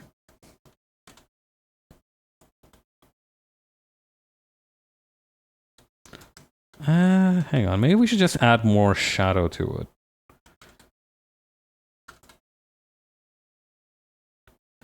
Just to give it more depth for the ears.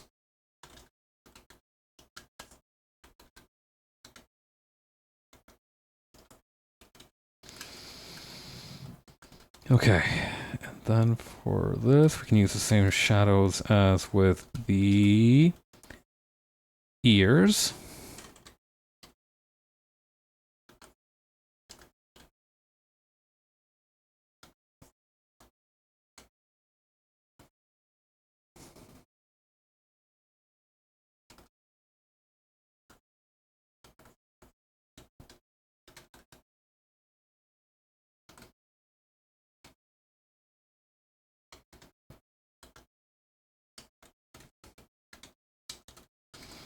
Nice. Okay, I should probably stretch my shoulders a little bit. Been sitting down for a couple hours now. Should drink some water too.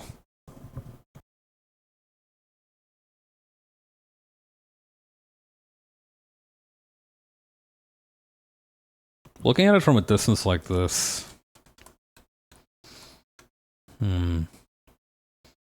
Maybe there does need to be some kind of ambient occlusion on her head. I'll figure that out in just a minute. In the meantime, the other things I have to deal with are the texture on the apple, which I might be able to finagle using the original reference for the apple.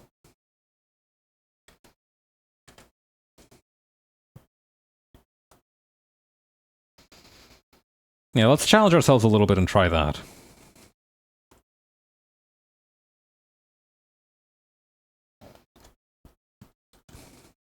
A squarish brush would be good for this. Thick oil paint. Thick oil paint. Gouache blender. Yeah, flat watercolor brush. Here we go.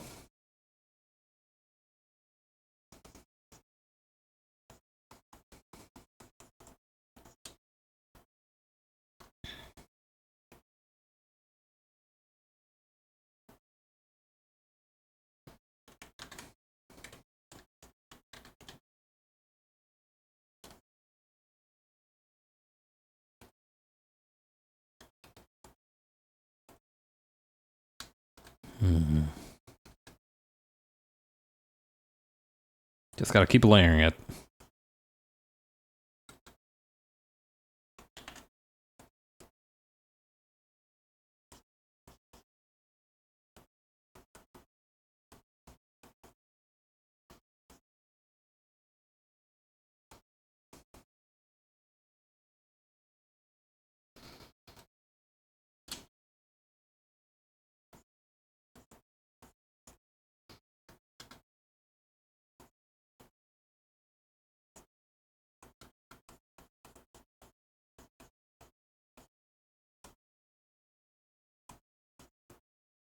That's weird. Am I not getting through?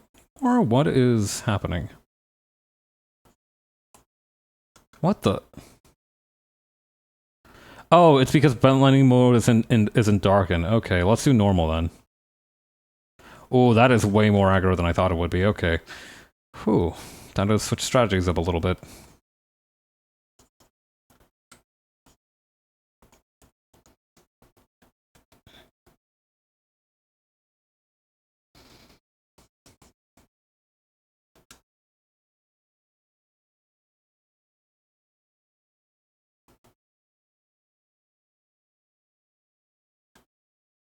Yeah, almost like a greenish tint over here.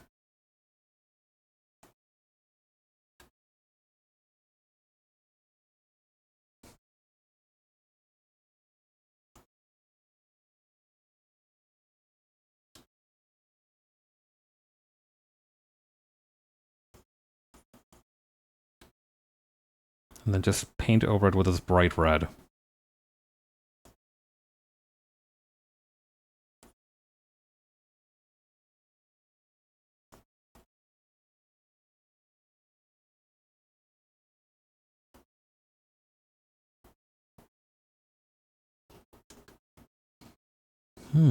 Okay. It's behaving in a way that I wasn't expecting. Like, there's something here. I absolutely feel like there is something here, but it's taking a lot of me. It is asking a lot of me to draw it out. But I will try.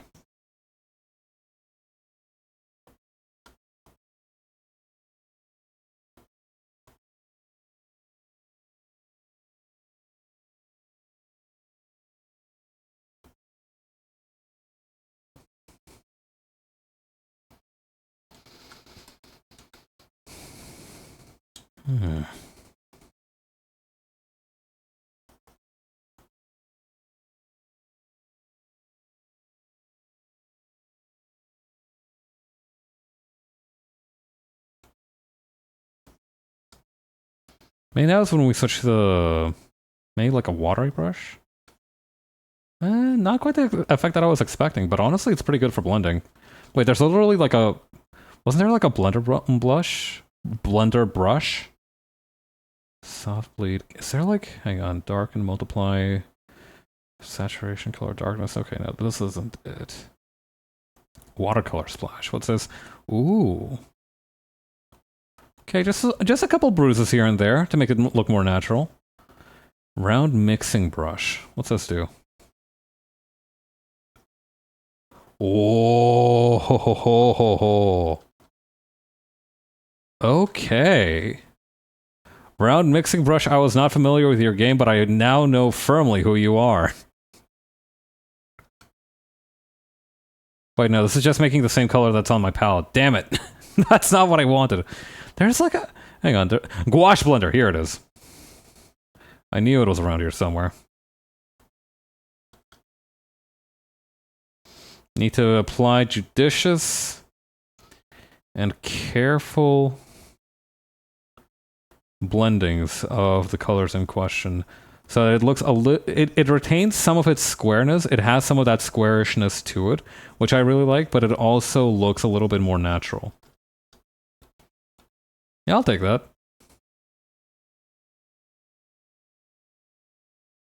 And maybe a few of these like bright white spots just scattered around.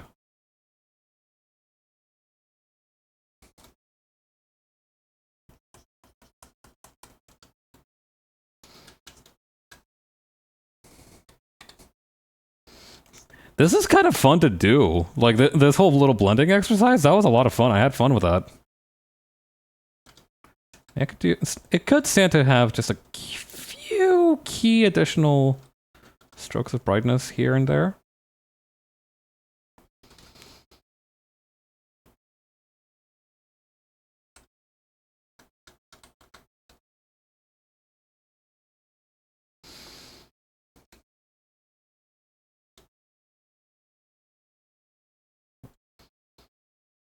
Yeah, that'll do. Now we get to do it again. Alright. That's funny, though. The second time is always easier.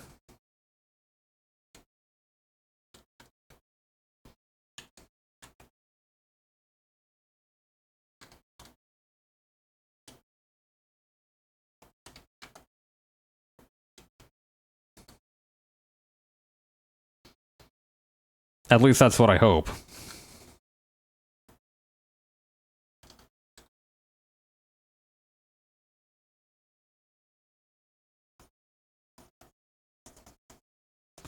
A lot of this greenish color down here. Maybe even grabbing the kind of tint there.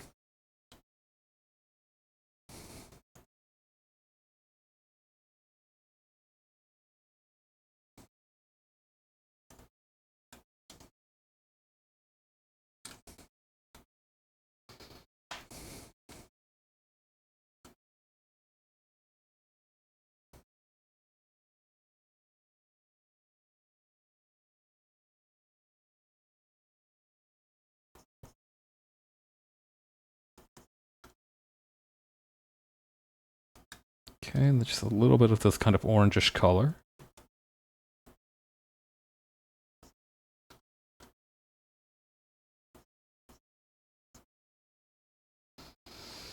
I don't know, there's something very, very relaxing about this particular like way of approaching painting. There's like, it reminds me a lot of clay modeling. In that you don't feel how well it's going until like very close to the end. And at that point it's like, oh wow, right, okay. I see what all this was leading up to now.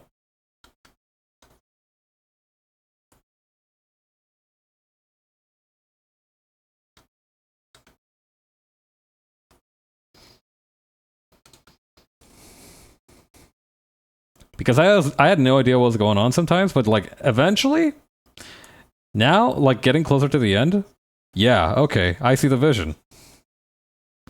That's always how it is with the more painterly methods of rendering, I feel. Like, you don't get it until you do.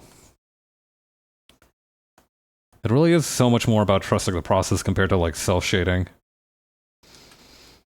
It's kind of fascinating in that regard.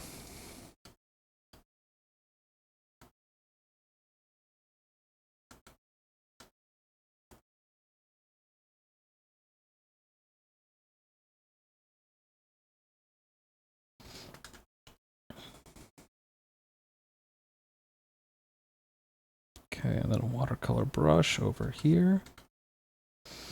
Whoa, Apple, it really is just futzing around and finding out. Truly, truly. I'll say, Leov. Yeah, we're very close to finishing the rendering on this apple. Oh god, that looks so nice. Oh, I'm very happy with it. I am very happy with it.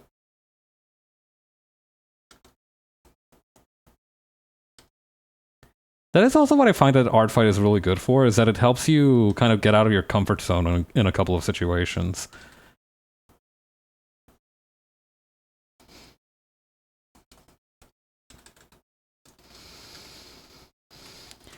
Okay, looking good. Now, the only other parts left are a few more details on the face, details on the bow. Actually, let's do the bow first. I feel like I'll very easily forget the bow. The furtive bow, very easily forgotten.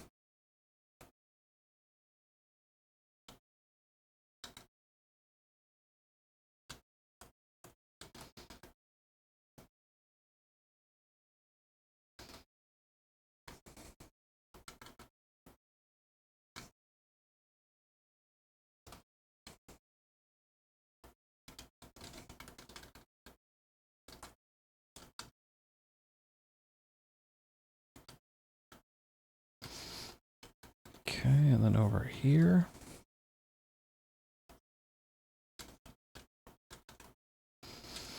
Right, we wanted to grab the original color for the bow to use that for the darker parts of it.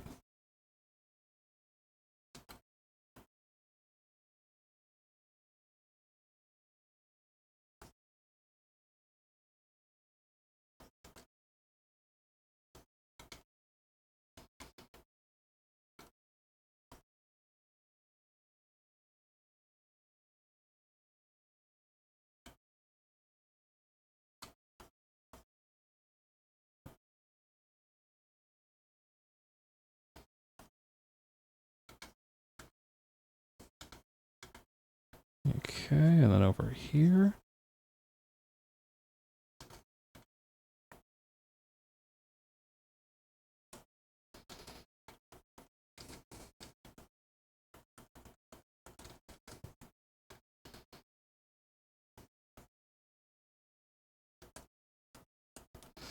I don't know. I feel like eventually, once you garner sufficient experience with rendering, I doubt that the feeling of like, oh god, is this anything, ever really goes away. But I get the feeling that once you get enough experience with rendering, eventually that feeling subsides a lot, and you kind of just understand. It's almost like instinctual where and how you place each stroke, and it just comes together a little bit more naturally. I do imagine that it is very much like a thing of experience. Or maybe I'm wrong and it's always panic mode forever, and that's why artists are like that.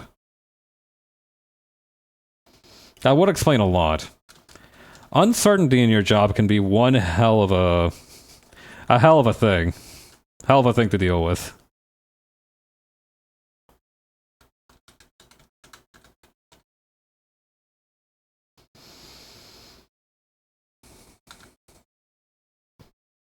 I used to have dreams of doing art professionally, but now not so much.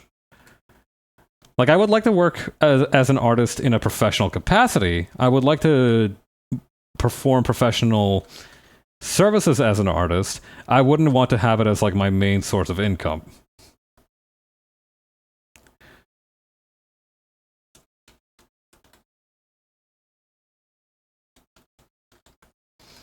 Yeah, I definitely made the brown here a little bit too unlike the ochre, and now I'm suffering from my hubris. Any more like that? No, that needs a little bit more of this, I think. Okay, yeah, that's much better. Maybe just keeping it around for a couple of areas. Yeah, okay. Okay.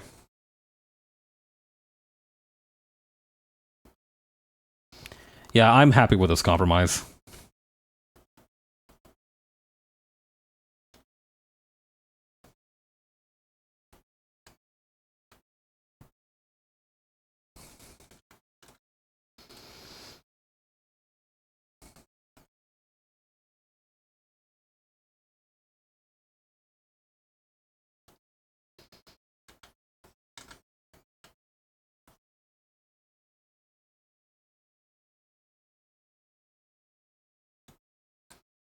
Okay, then over here.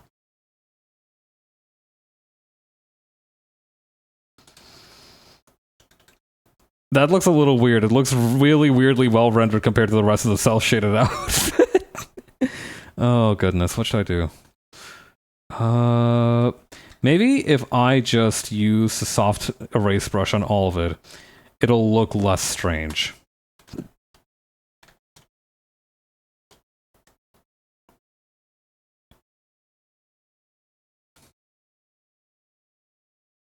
Or wait, no, I'm a dingus. Use the contrast tool.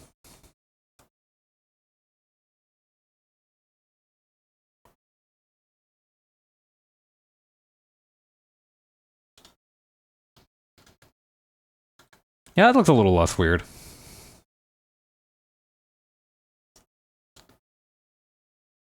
And then if we just flip that to a different hue, or maybe to a darker color. No.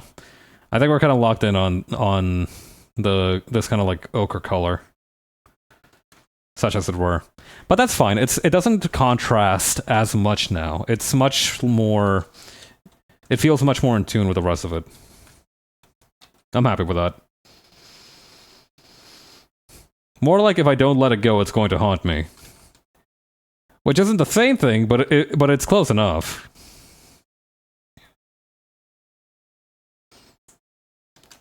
Listen, I haven't sunk 300 hours into Fallout New Vegas just to just to not remember that the hardest part is letting go.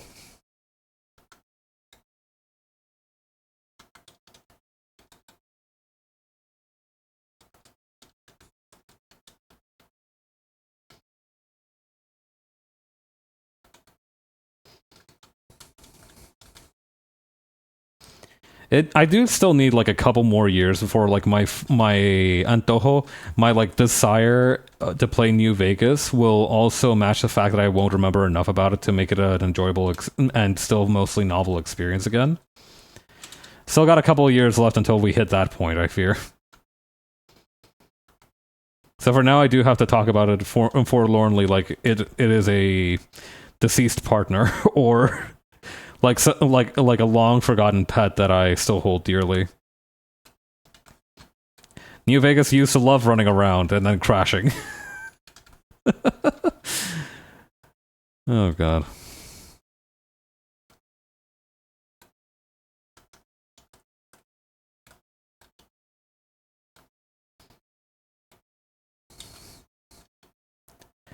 I do think you need a certain amount of luck to stop old games like that from, especially like old Bethesda games, from crashing on you without warning. Because I feel like, I don't know, you almost need like some kind of computer presence, like a computer force maybe. Like if the computer doesn't respect you, it's not going to run Doom for you properly.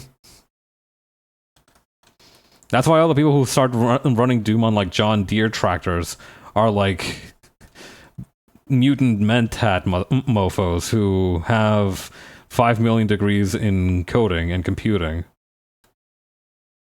And also hate John Deere, which is a completely normal and ethical moral stance.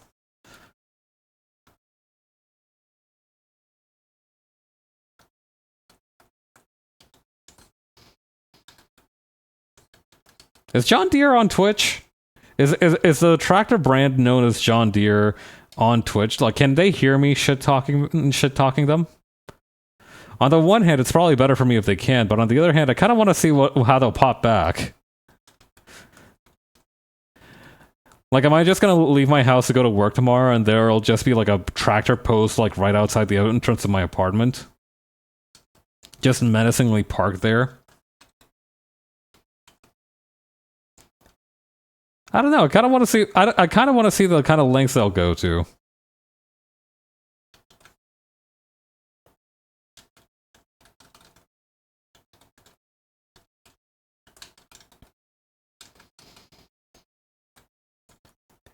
I don't know. Like, I feel like they are more threatening than Chiquita, for example. Like, if Chiquita, the fruit brand, gets mad at you, like, I know that they've had hand in Operation Condor and shit, right? Like, that's common knowledge at this point. But at the same time, you picture like a fruit company getting mad at you, and it's like, what are you going to do? Throw the fruit at me? It's a little bit ridiculous that they have as much power as they do. More like United Bozo Company.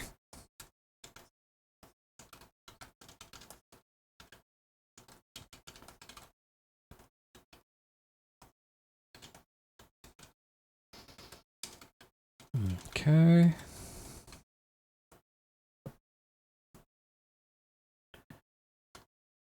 I am grateful that for all the years that I've lived here, I've never once had to really worry about mosquito bites. Like time was, I would be like a teenager, just like chilling in my house, and I would feel something land on my skin, like an errant bit of hair, a dust particle, anything, and I would immediately red mark leaving type slap the shit out of that area, hoping to have neutralized the bug before it like left a mark.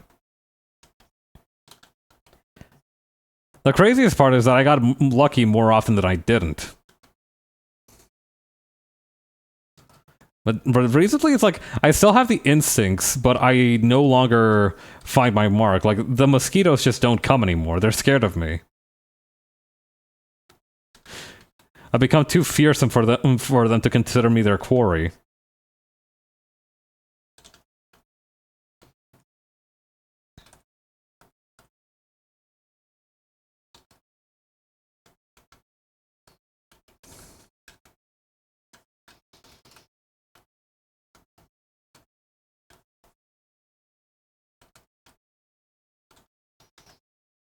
Okay, and then back here.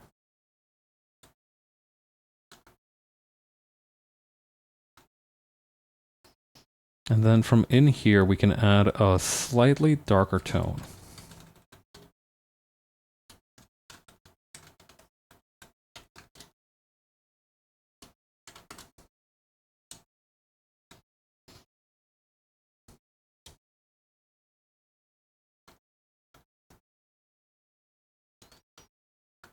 Not like that, precisely. More like that.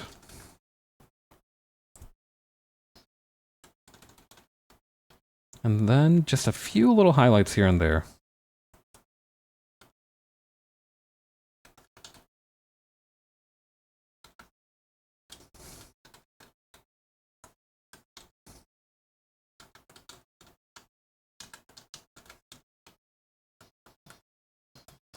I'm basically procrastinating until I get back to the hair. The hair will be dealt with in due time. But first, let's take care of everything else. Just so I'm nice and focused for the hair.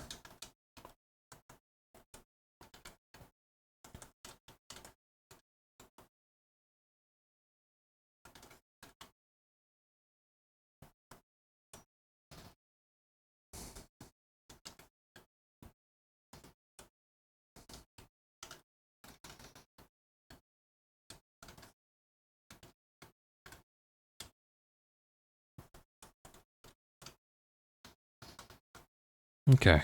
We can leave the hems of the dress at that. We could add a little bit of highlight to the cuffs on the dress. I think that would look nice.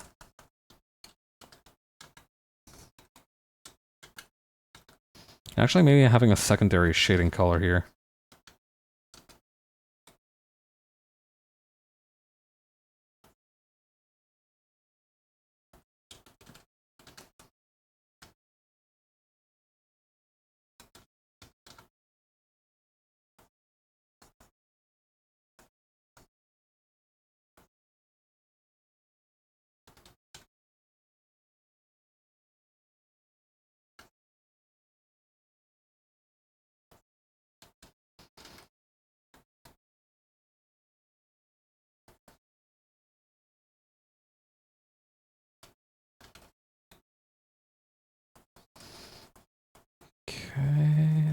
then...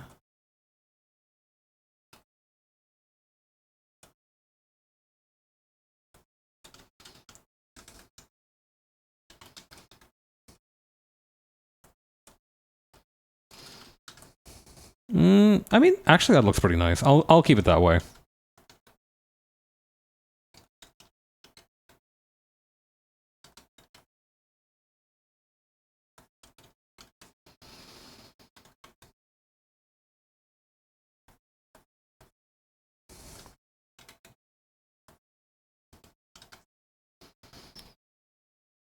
Okay, and then I think the next move is to maybe make the eyes slightly less threatening.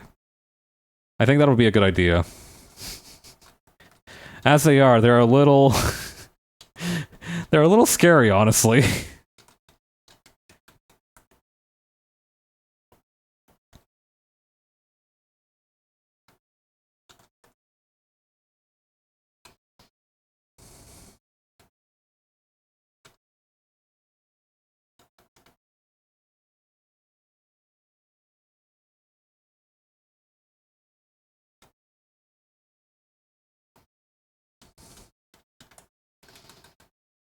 That's honestly a lot better. Just adding that, like, little extra shine there.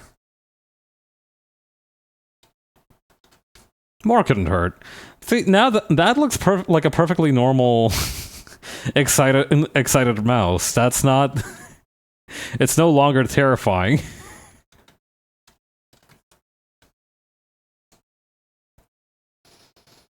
The key really is consistency.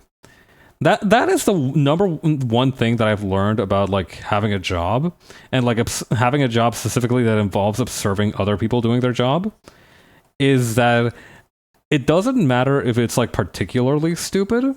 Like, you can have a process be particularly stupid as long as it's also consistent. It just needs to be consistent, and then it doesn't really matter whether it's stupid or not.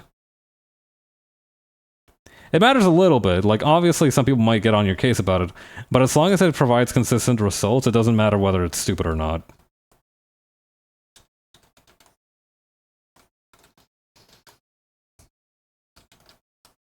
Kind of crazy to think about, if I'm being honest. But that's how it is.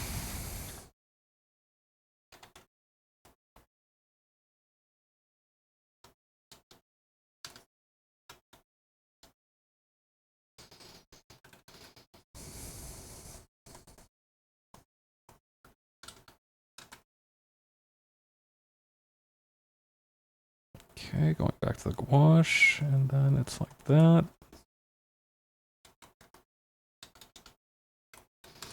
Oh, right, that fun little blending trick that I do.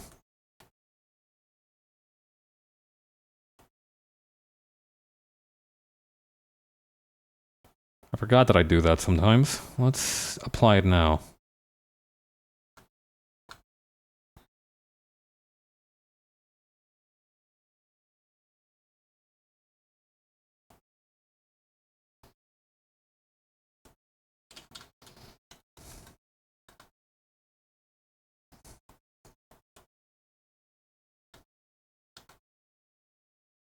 It really just does make whatever's going on up in the upstairs face area just look so much smoother.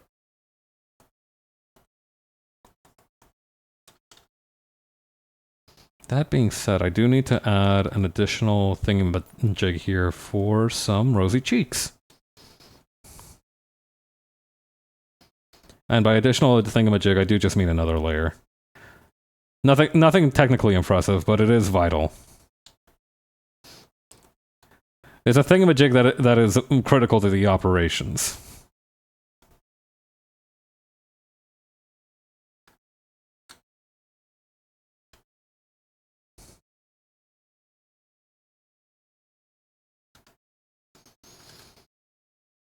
Okay, now we can focus on...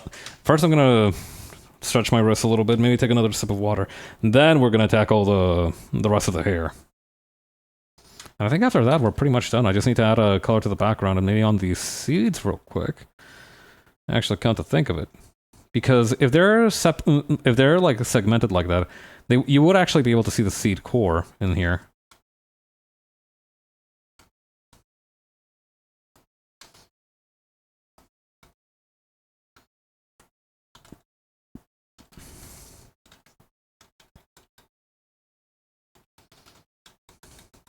actually, come to think of it,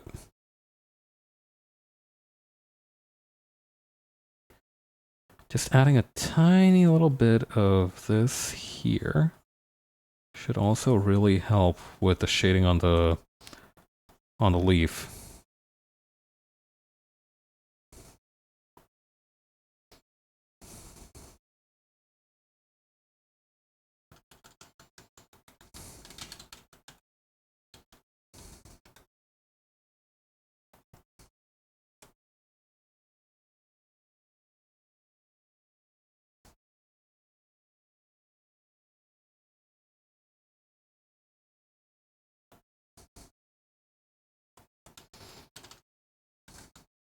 And just a tiny little bit of a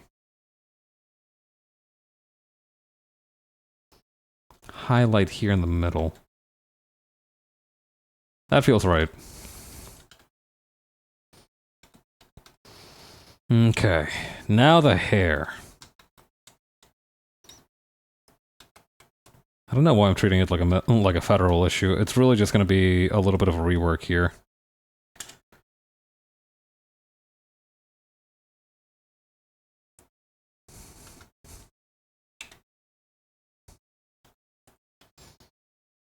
Okay, thinking about the curls. Thinking about the curls.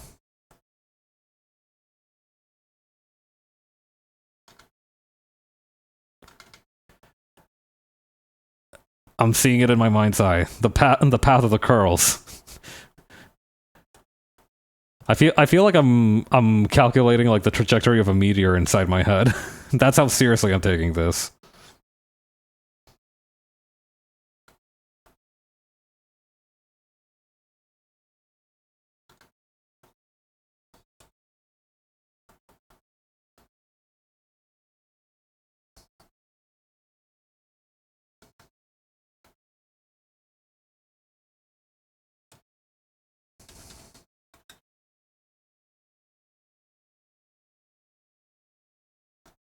Okay, then these are gonna come in like this.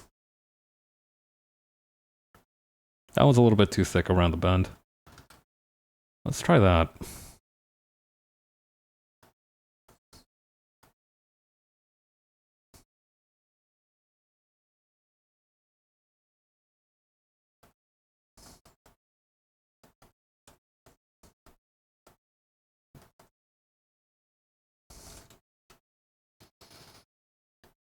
Is this anything? Let's just keep going. Even if it doesn't end up being anything, and I go back to some different style of shading, I do want to see where this thought process leads me.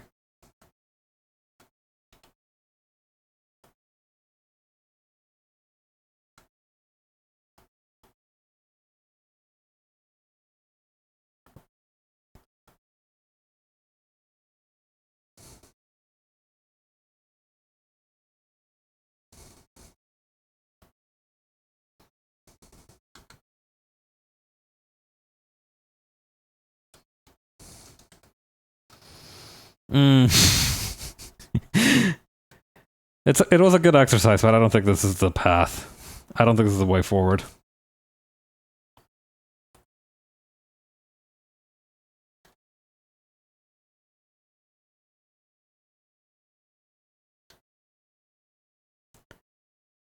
Unless, hang on, wait, I've got an idea actually. Cut and paste. We have this under here as a very low opacity one. And then we kind of mix and match them a little bit. So a little bit more abstracted, not quite as thoroughly rendered as the one we just did, but still kind of like in keeping with that kind of methodology of the clouds, but also incorporating the shapes of the shadows from the one that we just did.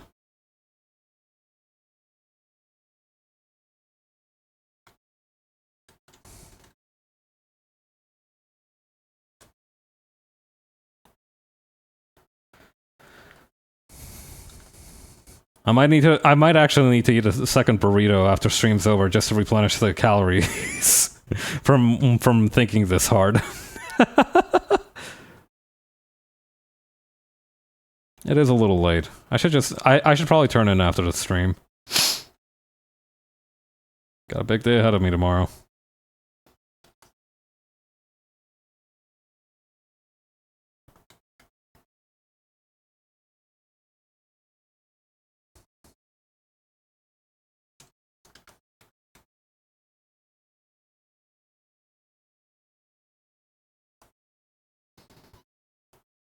Okay, removing this section and just filling in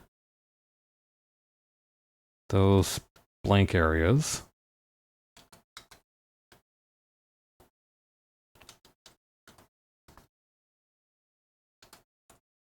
Adding a little bit more here and there, wherever it seems appropriate.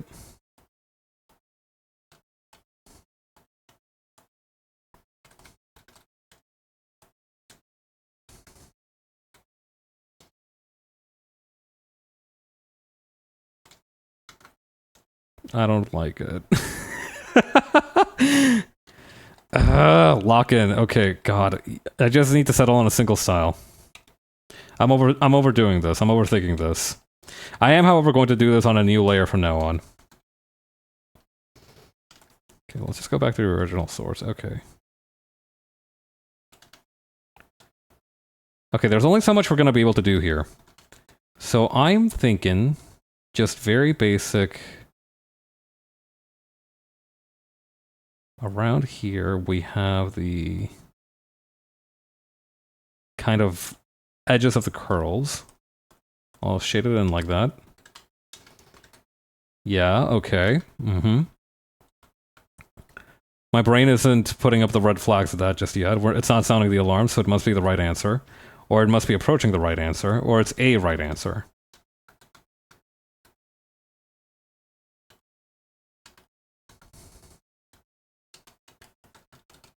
Okay.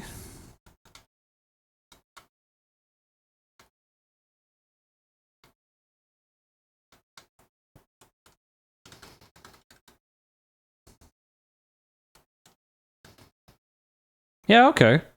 Let's get another layer cooking real quick. Because now I have more ideas. Think of the ringlets like circle, then curve of the circle, like moonlets. Hmm.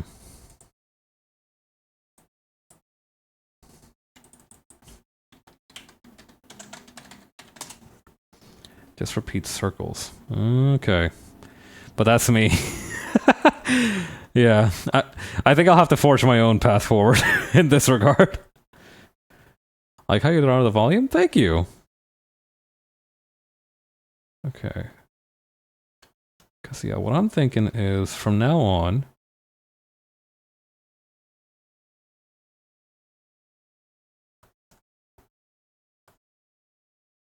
just like adding little highlights here and there on a different layer.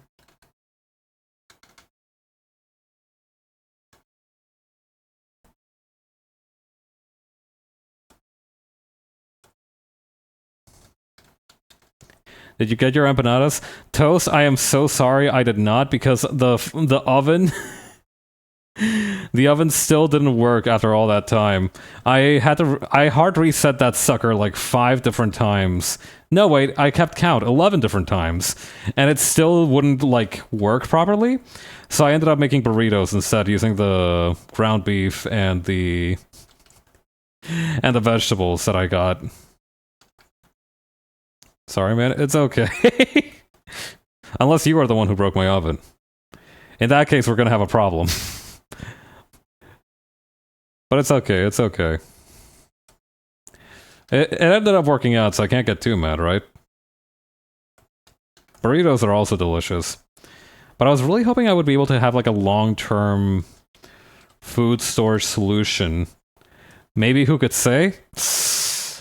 Ooh.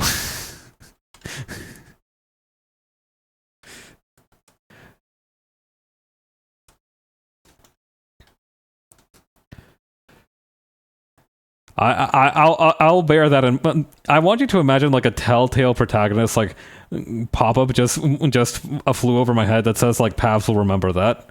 Art is really cute. Thank you.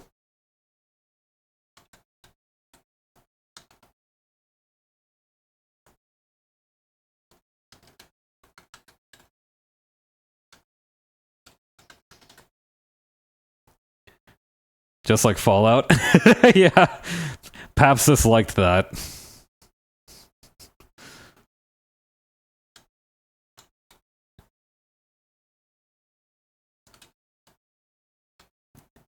Okay, and then over here.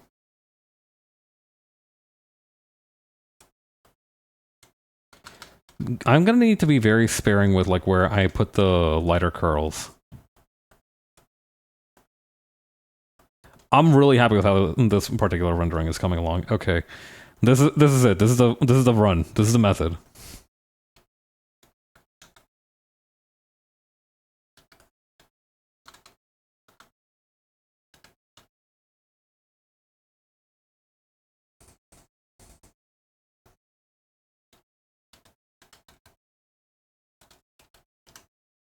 Now we just need to have a little bit of that extra darker color like back here.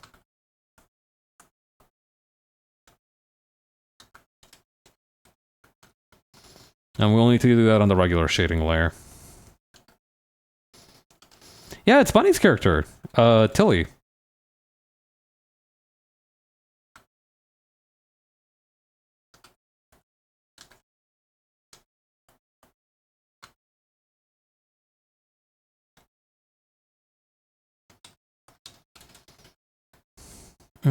This color doesn't feel quite right for the purposes of shading the hair. It needs to be a little bit lower contrast.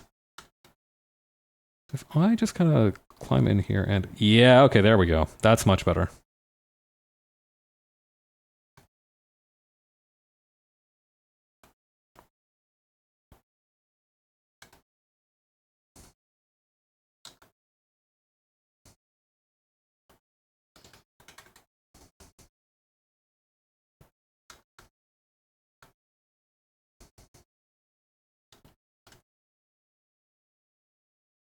Okay, swooping back here.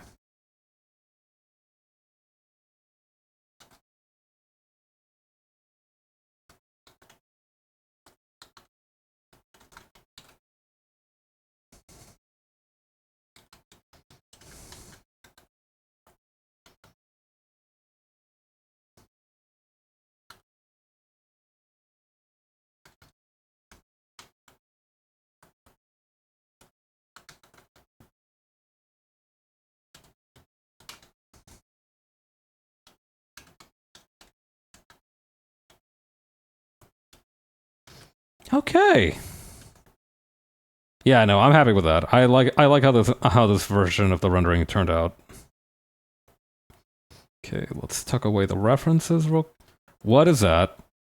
What is that? Oh, that was easy. Okay. We're in... Well, actually, I was gonna say we're in business, but we're pretty much done with business. The business has concluded. All the donuts have been eaten. People are hurriedly exiting the boardroom and are on their way back home from work.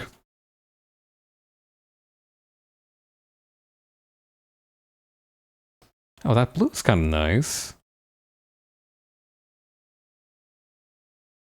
The render of the apple looks so cool, right? I've been trying to use the flat brushes for it, and it turned out really nice.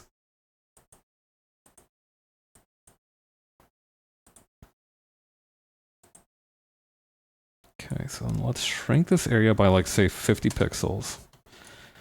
Maybe another 50. Maybe another... No, that's enough. That's enough. And maybe we can have a... Let me invert that and then make the outer border white.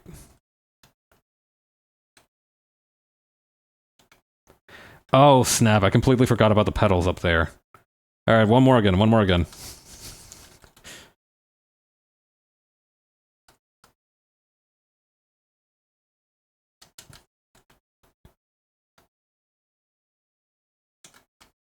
Just really quickly have to get one more jab in.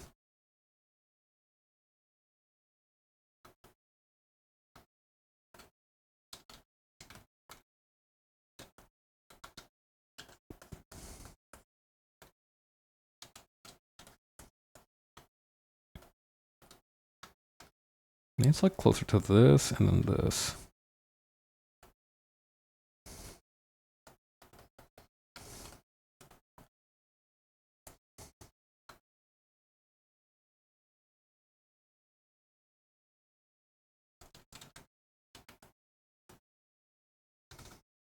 And then grab this, just a little brighter, and then...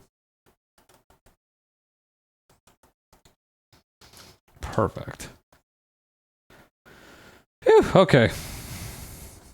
Actually, maybe one more thing. Let's... Oh no, that looks strange. I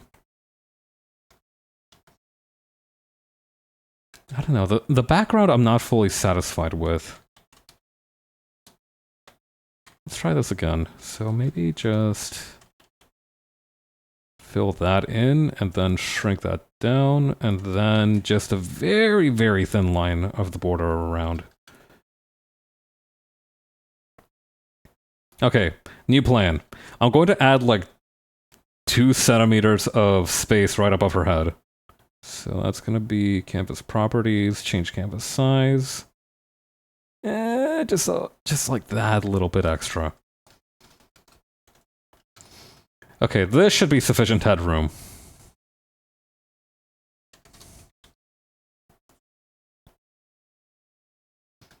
Okay, now we're done. I'm really happy with how this came out. I like how cute she came out. I do feel like I occasionally struggle like bringing out the cuteness of characters, but it was a lot of fun to do that.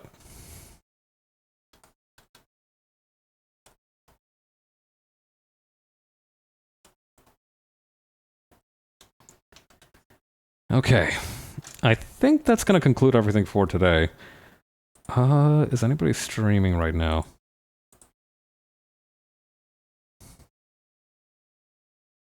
Oh yeah, a bunch of people are. Good grief. Okay, let's go say hi to Doable Bear, who's also doing art attacks. Alright, in the meantime, take care everyone. I really appreciate everybody who came by and sent kind messages and talked a little with me. I always appreciate that. I'll be back tomorrow with with another attack, and yeah, take it easy. Talk to you later. Bye.